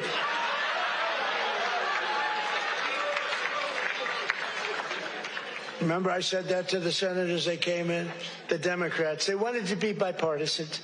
So they came in and they said, this is totally off the record. Nothing mentioned here. We want to be honest because our country was going to hell. And we had a meeting. And I said, why is it we only take people from shithole countries, right? Why can't we have some people from Norway, Sweden, just a few? Let us have a few. From Denmark, do you mind sending us a few people? Send us some nice people, do you mind? But we always take people from Somalia, places that are a disaster, right? Filthy, dirty, disgusting, ridden with crime. The only thing they're good at is going after ships. That's how he feels about y'all. Now, I know some of y'all, again, some of y'all think y'all are the special immigrants. Some of y'all think, oh, no. He's not talking about me. Stephen Miller, that white supremacist, went on TV this week and said, you know what? If we get rid of these damn immigrants, he didn't specify which ones, we could be doing so much better in America. Listen. We talk about test scores. Well, if you subtract immigration out of test scores, all of a sudden our test scores skyrocket. If you subtract immigration out of health care, all of a sudden we don't have nearly the size of the health care challenges our country faces. If you subtract immigration out of public safety, all of a sudden we don't have violent crime in so many of our cities. Issue after issue, we talk about these things as they just happen to us. The schools just suddenly fail. Violent crime just suddenly explodes. The deficit just suddenly skyrockets. These are a result of social policy choices that we made through immigration. Matt, what Trump and his people are saying is, we want white people. We want white immigrants. And I hope these black and Latino immigrants are paying attention, because they don't want y'all asses here.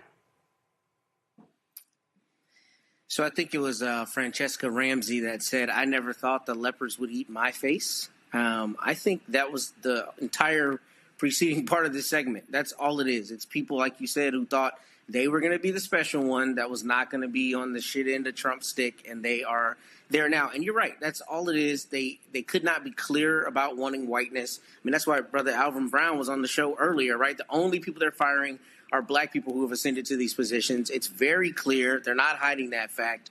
And, you know, that's a linchpin of their policies, that they just want whiteness. And, you know, they're not hiding that fact. And to me, I don't understand how any person after the first Trump administration, especially somebody from an immigrant population, considering his long history before he was ever president of how he treated non-white people, could vote for him and then act aghast when he does exactly what he told you he was going to do, what he has said, the rhetoric, and, you know, the people that surround him. None of this is surprising. It's just more brazen now. And I think what he has done is foment a lot of that same desire to be openly hostile to non-white people and to desire a white world for your average white American who has felt embattled for whatever, decades, right? Now they're coming out and a lot more brazen about, espousing these kinds of thoughts. But these are also the same people who will tell you in Texas that they're proud Czechs or proud Germans and their families have been here for X number of, generations when they immigrated here. And they will one-off their own immigration. But when it comes to anybody that doesn't look like them, they will call them everything but a child of God. All right, Matt, and then you got to go. I appreciate it. Thanks a lot. Real quick, though, before I go, at some point we're going to talk about how Texas beat A&M. You keep trying to escape it. I'm not going to let you. I'm sorry. So, the college. Whenever you're ready for that. I got a question. I got a question for you. No. I got a question for you. No. I got a quick question. Did you hang your jersey up? Because y'all not in the playoffs. All I know is. Hold on. Are y'all in the playoffs? Beating y'all. In fact, we tried. In fact, we tried to help y'all get into the playoffs because. But you know what? I'm only talking to playoff teams. Did Howard make the? Wait, hold up. Did your actual school Howard make the playoffs? Oh no, I'm sorry. That's Prairie View. Hold up. That's Prairie View in Jackson. That's Prairie View and South Carolina State in the Celebration Bowl tomorrow. You can talk as fast as you want. You can talk over me if you like. Oh, I'm not. All I know is on December 20th. You came to on December 20th, Miami will be playing at Kyle Field. Your stadium will be real empty. When I text you, you talking about the offensive coordinator. Oh, he did suck. I'm glad his ass gone. I'm glad he gone. But I do got to ask you this question, man. I got to ask you a question. Are y'all playing in the postseason? Or y'all good to see you, or y'all playing? I hope you feel better about that. Or y'all playing in a Poulan Weed Eater Independence Bowl? Say what you need to, bruh. Guess what? You've been running, and you know the time was coming. And you are 9-3, and you're not the top 12 teams left. There we go, Zachary. These immigrants they have learned a valuable lesson. Trump don't want y'all. He took your votes, and y'all believed the okie doke, and now he's crushing y'all. First off, as a Mississippi State Bulldog, I don't know if I can say shit because we sure ain't playing nowhere in the You can't say a damn thing. I don't even know if y'all even were bowl eligible. We are not. There you go. But our day will come back. We will one day we will rise again. No, you won't. Roland, when you look at what happened with the Somali community in Minnesota, and you hear that rhetoric, I have such torn feelings. I do not want to see any community terrorized by ICE. I don't want to see any community in America. But when I hear, like the gentleman that you highlighted, now I've actually seen multiple videos of this man who has said things about Trump, who Trump has called his children garbage. Trump called this man's children garbage, and he is still defending it. This man literally said he still supports Republicans in this country. To this day, he still supports them. I have heard other Somali American voters from Minnesota say the exact same thing. So I'm really, really torn. At some point, people get what they vote for, and we have to let them get what they vote for. They have chosen to allow their communities to be terrorized by the Trump administration, and there isn't a whole lot that we can do. The real root cause of all of this is anti-blackness in the African diaspora. That's the damn problem. That's a big piece of it. And somehow, somewhere, we're going to have those hard conversations with our brothers and sisters inside the diaspora and outside the diaspora and talk about why we're here and what we can do about what bullshit they have subscribed to that makes them think that they do not want to be a part of the greater collective. That's really one day, maybe not in this lifetime, but one lifetime thereafter, that conversation is going to have to happen because it's only getting bigger and bigger. And things like we talked about Twitter earlier, social media only exists right now and some platforms to continuously divide us and create even bigger divisions. And we've got to find a way to overcome that so that we can win the bigger picture, the bigger prize. These folks are learning the hard way, Michael. There's a reason we say hashtag. We tried to tell you. There's a reason why we say on this show, don't blame me. I voted for the black woman. Absolutely, Roland. And I've been talking about this at the African History Network. I've been posting about it. The gentleman that you showed in the beginning, his name is Mohammed Amin Ahmed, and he was interviewed by Whitney Wild on CNN. And he said that his children are not garbage. And he said he hopes Donald Trump differentiates between the good Somalians and the other ones. And he didn't. I'm paraphrasing. He didn't. Oh, hell no. See, this is what we've been talking about here on this show. This is what I've been saying. White supremacy and racism attacks all black people, regardless of your religion, regardless of your country of origin, regardless of the language that you speak. Dr. John Henrik Clarke, one of our great Grandmaster Scholar warriors, whose picture you see behind me, he taught us that the white man is a better Pan-Africanist than you because he don't want none of you. And this is what this white supremacist Donald Trump continues to show us, revoking temporary protective status from Cameroonians, Haitians, Somalians, things of this nature. Now, what we're seeing here is him focusing in on Somalis, attacking a black woman, Representative Ilhan Omar. And the reason why so many Somalians, some of them, why they supported Trump, we have to be honest. Amongst many Muslims, many Muslim men are sexist. And this is why a lot of them voted in Dearborn, Michigan for Donald Trump against Vice President Kamala Harris. So you can't, on the one hand, say that you voted for Trump because you thought he'd be better for the economy, but 23 Nobel Prize winning economists said that Vice President Kamala Harris' economic policies would be better for America than Donald Trump's because they analyzed both of them. You can't say you voted for the economy when Goldman Sachs said the biggest boost to the U.S. economy will come from Vice President Kamala Harris's economic plans instead of Donald Trump's. And they said it's mostly from increased tariffs on imports and tighter immigration policies that will hurt the economy coming from Trump. So the economists are telling you this. Yep. No, and we have to have a conversation with our brothers and sisters in the diaspora, and we have to understand the same people who taught black people to hate many of us taught the Africans in the diaspora to hate us as well. This is coming from white supremacy. So we have to have this conversation. Well, it's real simple. You're going to learn today. You're going to learn today. All right, y'all. Alabama has long struggled with higher than average infant mortality rates. According to the Alabama Department of Public Health, the state's infant mortality rate was 7.1 babies per 1,000 live births that died within the first year of life in 2024. That number is even higher for African Americans in the state. According to the ADPH data, the infant mortality rate among black folks in Alabama, the rate was 11.8 per 1,000. For white folks in Alabama, 5.4.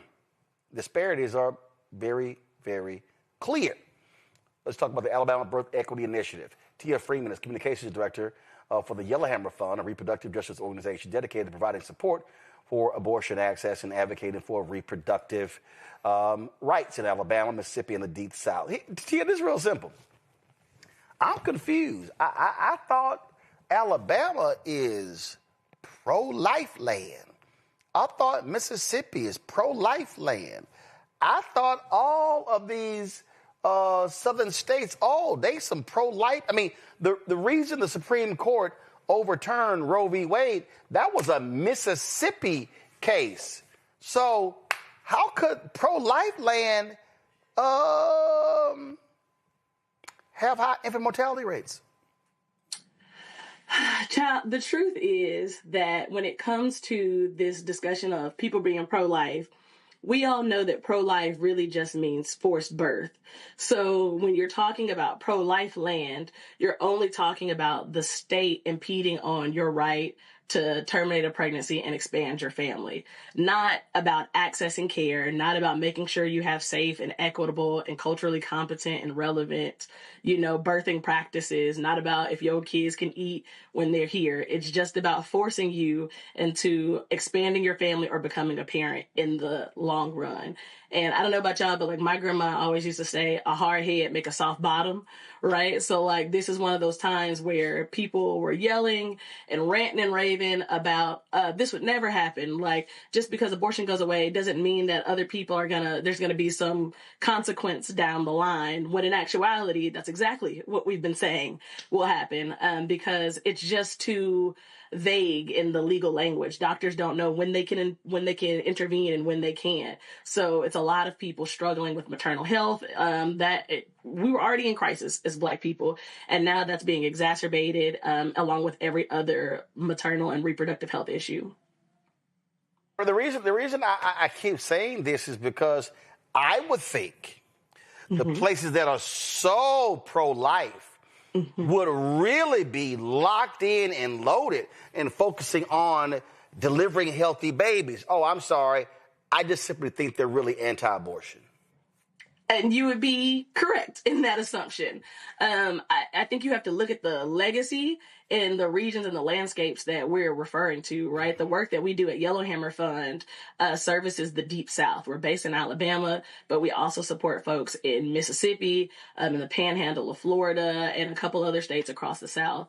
And those are areas that have had a long colonial, racist, misogynistic, and misogynoir history with birthing folks. You got to think about when folks first came over here and they used Black bodies to, bring in more slave labor to once slavery was in part abolished. They tried to curtail and force Black people not to be able to have to have children. So you're not really talking about a pro-life movement who cares about the people. They care about the capital, and they care about making sure that their initiatives, which is an anti-abortion initiative, gets put forward, right? Especially when you think about the ways in which racism, white Christian nationalism is on the rise. They need more white people to have babies. In the same way you were talking about immigration, they want less of us, right? So all of that is is having an intersecting moment right now when we're talking about maternal health, because we're not the people that they've ever wanted to have healthy and whole families. So with this initiative, how do you actually lower the mortality rate for African Americans? What's your plan? We do it by going back to our roots. We come from a long lineage of granny midwives, Black birthing folks. So one of the things that we're doing is making sure that the midwives that are in our region are being able to be trained. They're not having financial burdens and barriers to being able to get their licensure. So how we're doing that is we're paying people to complete their midwifery school. We're paying preceptors to work with midwives. And we're making sure that people are getting culturally competent care, right? This is not just about having certain access to certain legal rights, right? Where you have the right to something or you don't have the right to something. This is coming from a reproductive justice framework where people are able to really have comprehensive care that honors the dignity and humanity that they're coming with and also respects the cultural nuance that we're all living in. So along with paying for midwifery services, we're also expanding that care into rural areas to make sure that as hospitals are being extracted from rural communities, that we're filling that gap by making sure they still have access to quality health care along with resource distribution. All right, questions from our panelists. Zachary, you first. So, this is like my day, right? Where Mississippi's all in the house as a Mississippi native. I want to know just a little bit more about what you're doing in Mississippi and how it's had an impact there. Yeah, so the Alabama Birth Initiative is focused on Alabama. I want to be specific when I'm saying that, but Yellowhammer Fund as an organization works across the Deep South. So the work that we're doing in Mississippi looks like abortion travel assistance. So as you may know, a lot of states in the South have total abortion bans. Some do have some exceptions to what's allowed. But in Mississippi, we're helping abortion seekers travel outside the state to get legal access to care, as well as distributing emergency contraceptives, which is, for those who don't know, those are like Plan Bs, the morning after pill. And so we ship that in to Mississippi to whoever requests it. That way they can have that either provisionally, so in case they need it down the road, or if they need it because of instances where they need access to emergency contraceptives. Tia, very briefly, because my nieces, all my family still lives there. What can we do? Like, how can we get more information? How can we support what you guys are doing, specifically for my family and friends in Mississippi? Yeah, you can go to our website. It is www.yellowhammerfund.org. That's where they can get access to the emergency contraception through the mail. They can also keep up with all of the things that we have going on. In 2026, we're expanding family justice to Mississippi. Our family justice initiatives looks like making sure folks have diapers, making sure folks have formula, supporting families. So a lot of times when we're talking about reproductive rights, we're only centering abortion. At Yellowhammer Fund, we really want to be comprehensive and center reproductive justice as a whole, which means also supporting families who want to have families and expand their families. And then you can follow us on social media at Yellow Fund across all platforms, Instagram, Facebook, LinkedIn, Twitter, Blue Sky, all the things. Michael.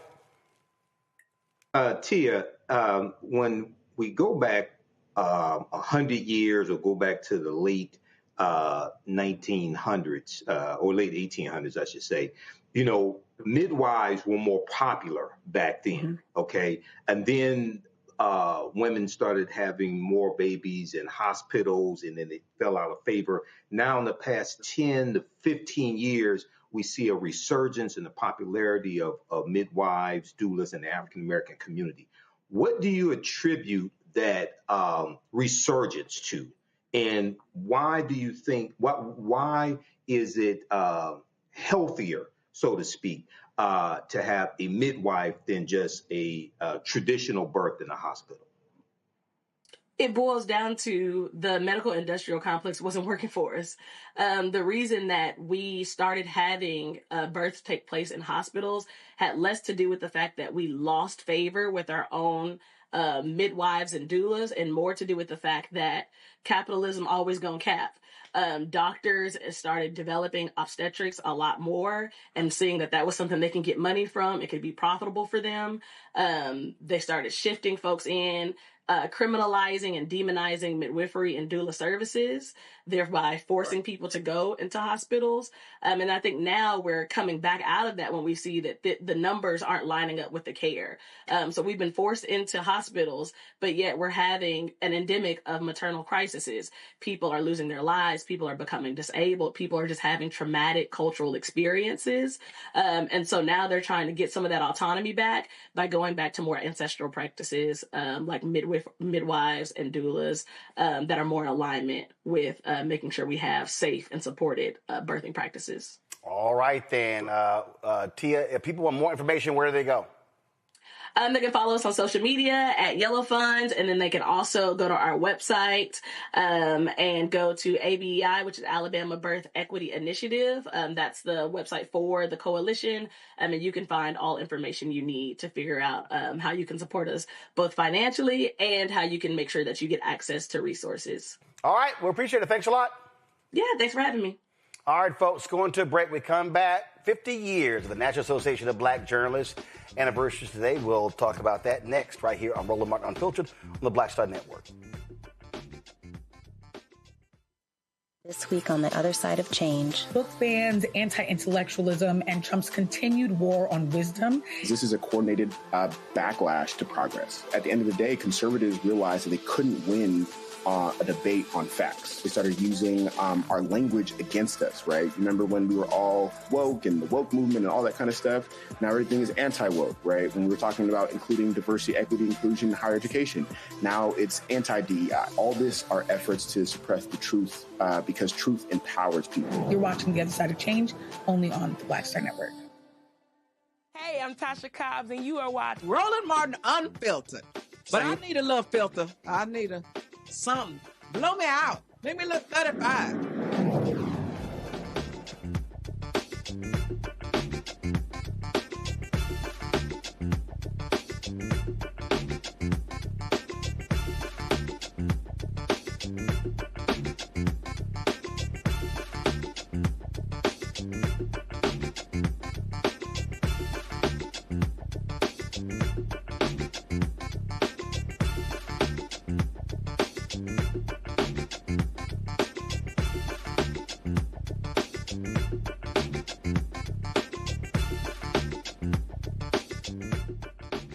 Folks, today marks the 50th anniversary of the National Association of Black Journalists. You can see I'm rocking the NABJ. This was the shirt given out at our convention this year at our J Shop. And so this is it. 44 journalists gathered in a hotel room in Washington, D.C.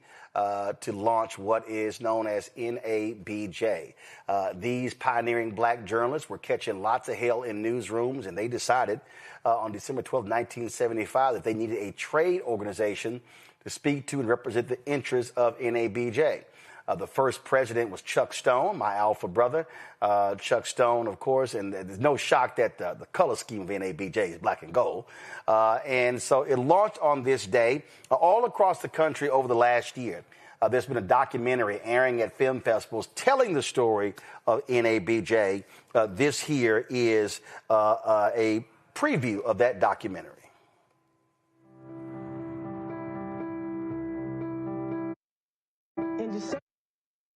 Wrong thing. That's the wrong camp. Please come. Guys, what are we doing? Thank you.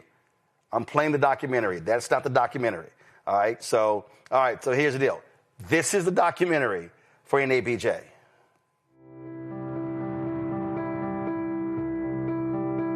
In December of 1975, I'm in Washington, and the black elected officials are meeting. Black journalists from all over the country were coming to cover this conference. I remember taking the train down and getting off the train in D.C. It was Chuck Stone's idea. Very savvy political player and visionary, too, in many ways. He had this kind of missionary zeal about him. From afar, if you look at a group of black journalists, you think, well, these are all very impressive people. What was within that group, there's always one who rises a little higher, who speaks a bit more forcefully. Chuck Stone was that person to our group in 1975. It's not the first time it had been tried, but none of the other attempts really got off the ground and flourished. We started it in order to have some means of communication between us, to protect us, and to protest if necessary. A sheet of paper was passed around at the meeting on which we signed our name. There were a few people who were, I don't think I can sign it because if they found out I was here, I might not have a job. It was a very brave thing. Some employers told people that you basically have to pick between your employment here and your association with the National Association of Black Journalists. So the whole idea was to improve the number of blacks in journalism overall in America, to improve the treatment of those who had jobs, and to improve the coverage of the black community. You could be the only black person on the staff. So it was also lonely in a lot of cases because you didn't have anyone who looked like you. I was essentially a clerk and did a little bit of helping around the newsroom. I must have said, I wonder if I could ever be on air. And the news director told me, oh, no. You don't look black enough to qualify. We challenged journalism to get the numbers up. Just weeks after our founding, the editor and publisher article was very important. It basically put us on the map in the industry, let folks know that this is an organization that they need to pay attention to. I just defined it, sir. Do you believe that Vice President Kamala Harris is only on the ticket because she is a black woman? She was always of Indian heritage, and she was only promoting Indian heritage. I didn't know she was black. You've attacked black journalists, calling them a loser, saying the questions that they ask are, quote, stupid and racist. You've had dinner with a white supremacist at your Mar-a-Lago resort. So my question, sir, now that you are asking black supporters to vote for you, why should black voters trust you after you have used language like that? Well, first of all, I don't think I've ever been asked a question so in such a horrible manner. First question. You don't even say, hello, how are you? Are you with ABC? Because I think they're a fake news network, a terrible network. When Donald Trump was doing his antics, to see how controversial, how we had gotten into the level of news making, because that was what the organization's convention was created for. It was a news makers convention.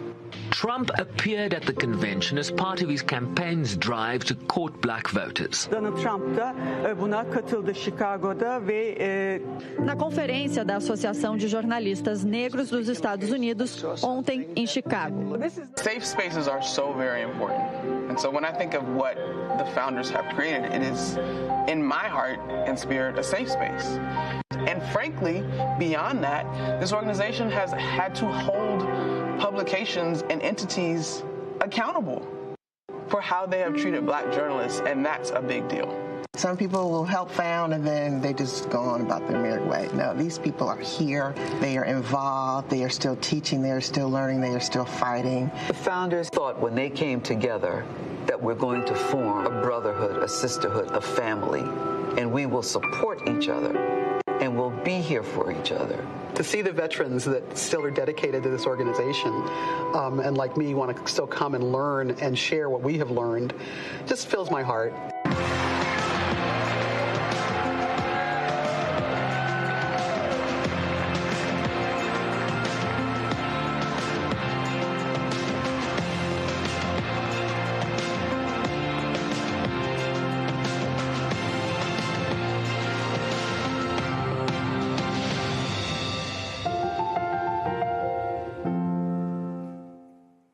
So, folks, that documentary is airing, again, at film festivals all across the country. Now, today, NABJ announced a new initiative that I'm actually going to be leading.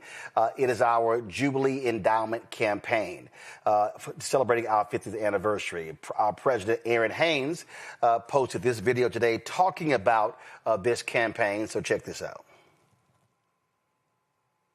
Courageous black journalists gathered in Washington, D.C. and made a bold declaration that our voices, our stories, and our leadership are essential to American journalism and to American democracy.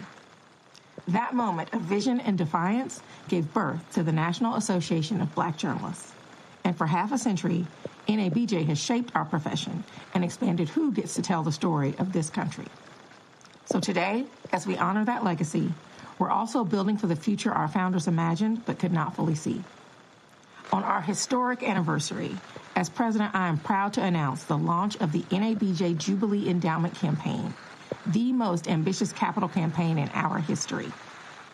So over the next 4 years, our goal is to raise $15 million to create a permanent endowment that secures NABJ's future and strengthens our ability to recruit, train, support, and elevate the next generation of Black journalists. So we're doing this now because the stakes have never been higher. From newsroom layoffs and consolidation, to AI disruption, to coordinated attacks on DEI that disproportionately harm Black journalists in our communities. A strong endowment gives us power. The power to stand firm, plan boldly, and protect the pipeline for decades to come. Our founders built the foundation, and now it's our turn to build the future. So I hope you'll join us. So, folks, let me unpack this. And so we heard Aaron say there, and Michael, folks have heard me say this on this show, that what is required right now is required for Black institutions to have to lean on the collective and look inward. If you look at many of our Black organizations, nonprofits as well, what we've done is we've had corporate support, we've had different grant programs like that, but we're seeing the anti-DEI attacks and things along those lines. And so what our goal with this initiative is to say, hey, let's raise this over the next 4 years. And so we announced something called the Golden Circle. And so if you look at the website there with this Jubilee Endowment, we have different levels that folk can give. In the Golden Circle, the goal is to get 100 members, or get 100 members, or get 100 corporations, it does not matter, to contribute $100,000. Now, that's $25,000. You go to my iPad, see the campaign levels. So that's $100,000. So that's the minimum. So that's 4 payments, $25,000 each. There's a whole bunch of anchors out there. Listen, they're in a big tax bracket, so they need some write-offs. The Silver Circle, donors contributing anywhere from $50,000 to $99,000. The Bronze Circle as well. And so what this then does, folks, we talk about endowment campaigns. We see Mackenzie Scott, donations that she has made to HBCUs. That's dramatically increased their endowment campaigns. So let's say you have a $15 or $20 million endowment. Let's just say it's $20 million. Well, for $50 million we're raising. Well, if you're investing your endowment, and if you just get a 10% return on your endowment, then that's $1.5 million you can take to fund initiatives. And so the endowment is to be able to invest and maintain your programming for a long period of time. The reality is that in NABJ, we've got investments, things along those lines, but we don't have a large endowment. And so this campaign is about ensuring the future of NABJ. And I have been saying all of our Black institutions have to be thinking this way, and we can't just solely hope for philanthropic endeavors. I would love for Mackenzie Scott or some other philanthropist to say, hey, NABJ matters, and so I'm going to donate $1 million, $5 million, $10 million, $15, $20 million.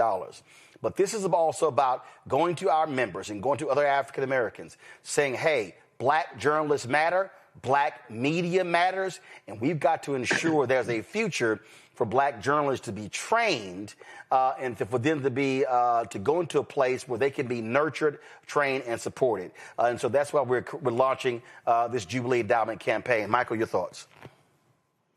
I think this is fantastic, and we see African American media under attack. We see, this past year with Juneteenth, for instance, and Juneteenth events across the country had less corporate sponsorship, less vendors. You talked about NABJ conference a few months ago, how there was less corporate sponsorship. I think we saw the same thing with Essence as well. And we've seen this attack from the Trump administration on DEI. And when you have less corporate sponsorship, then these events, these organizations can't grow as much as they can. They can't do as much as they need to because they don't have the funding. So we have to rely on cooperative economics, pull our resources together, and fund NABJ, and I'll be at the NABJ conference in 2026 as well. I was there a few years ago when you were here, Roland, in Detroit, and they debuted that film Black Klansman with Denzel Washington Jr., Denzel Washington's son. I think that's his name. And so this is fantastic. And Michael.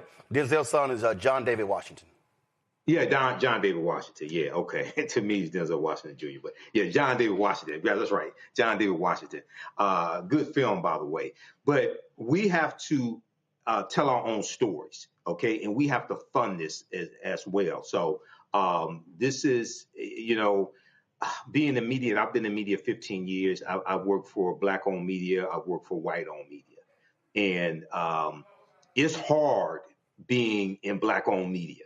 Okay, it's hard being an African American in media who does the research and wants to tell the truth. So one in the documentary that you just showed, they talked about when they signed their name on the sheet and the founding members, things like this, and a few of them said, "Hey, I can't sign because I may lose my job," things like that. That's real. That still exists today. Okay, taking certain stances and telling the truth. So this is fantastic, Roland.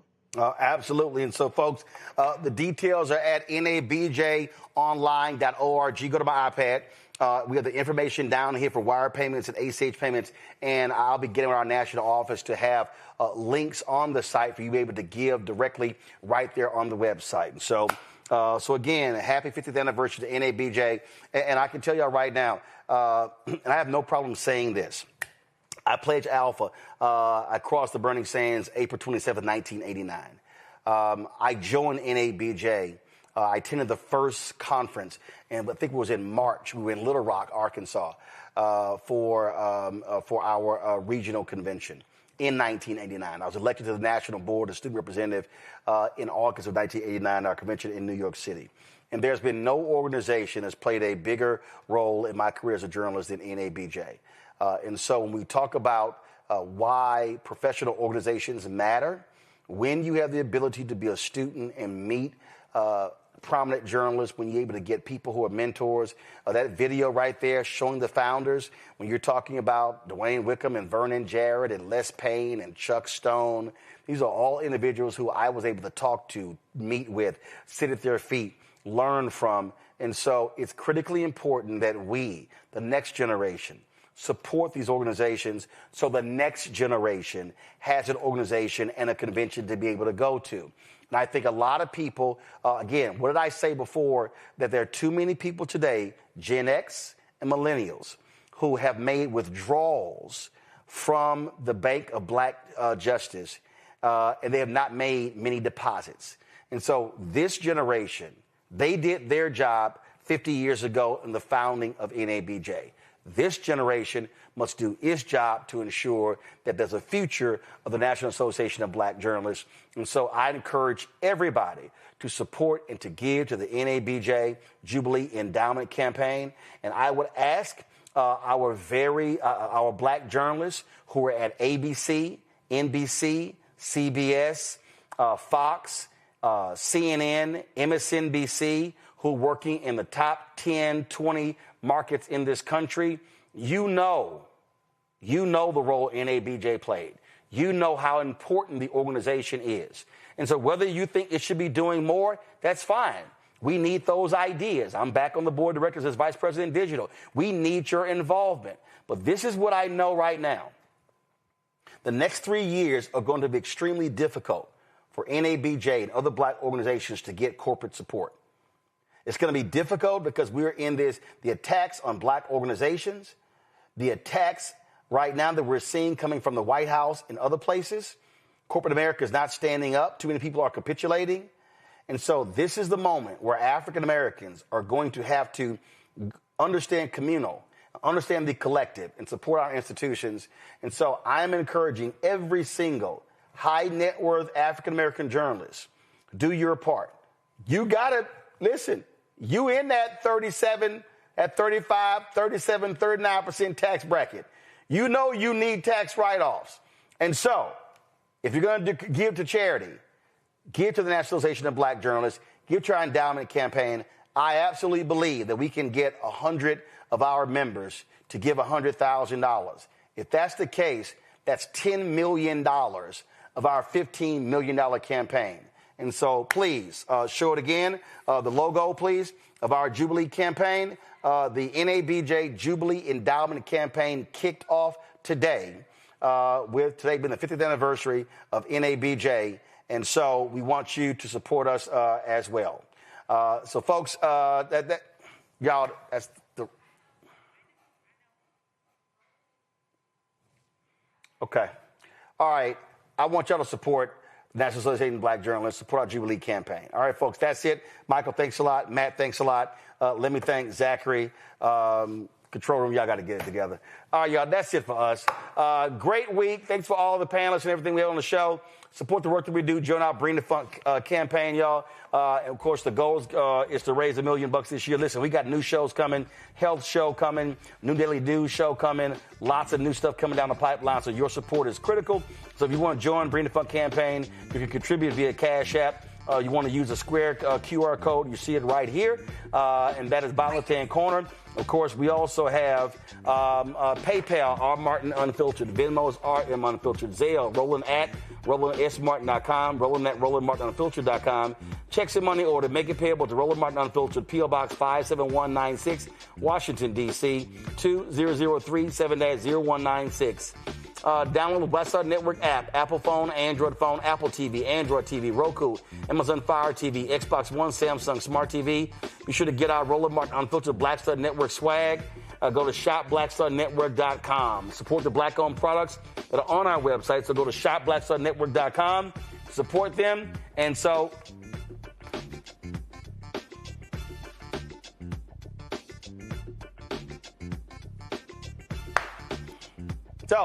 all the products you see to my left. Thank you.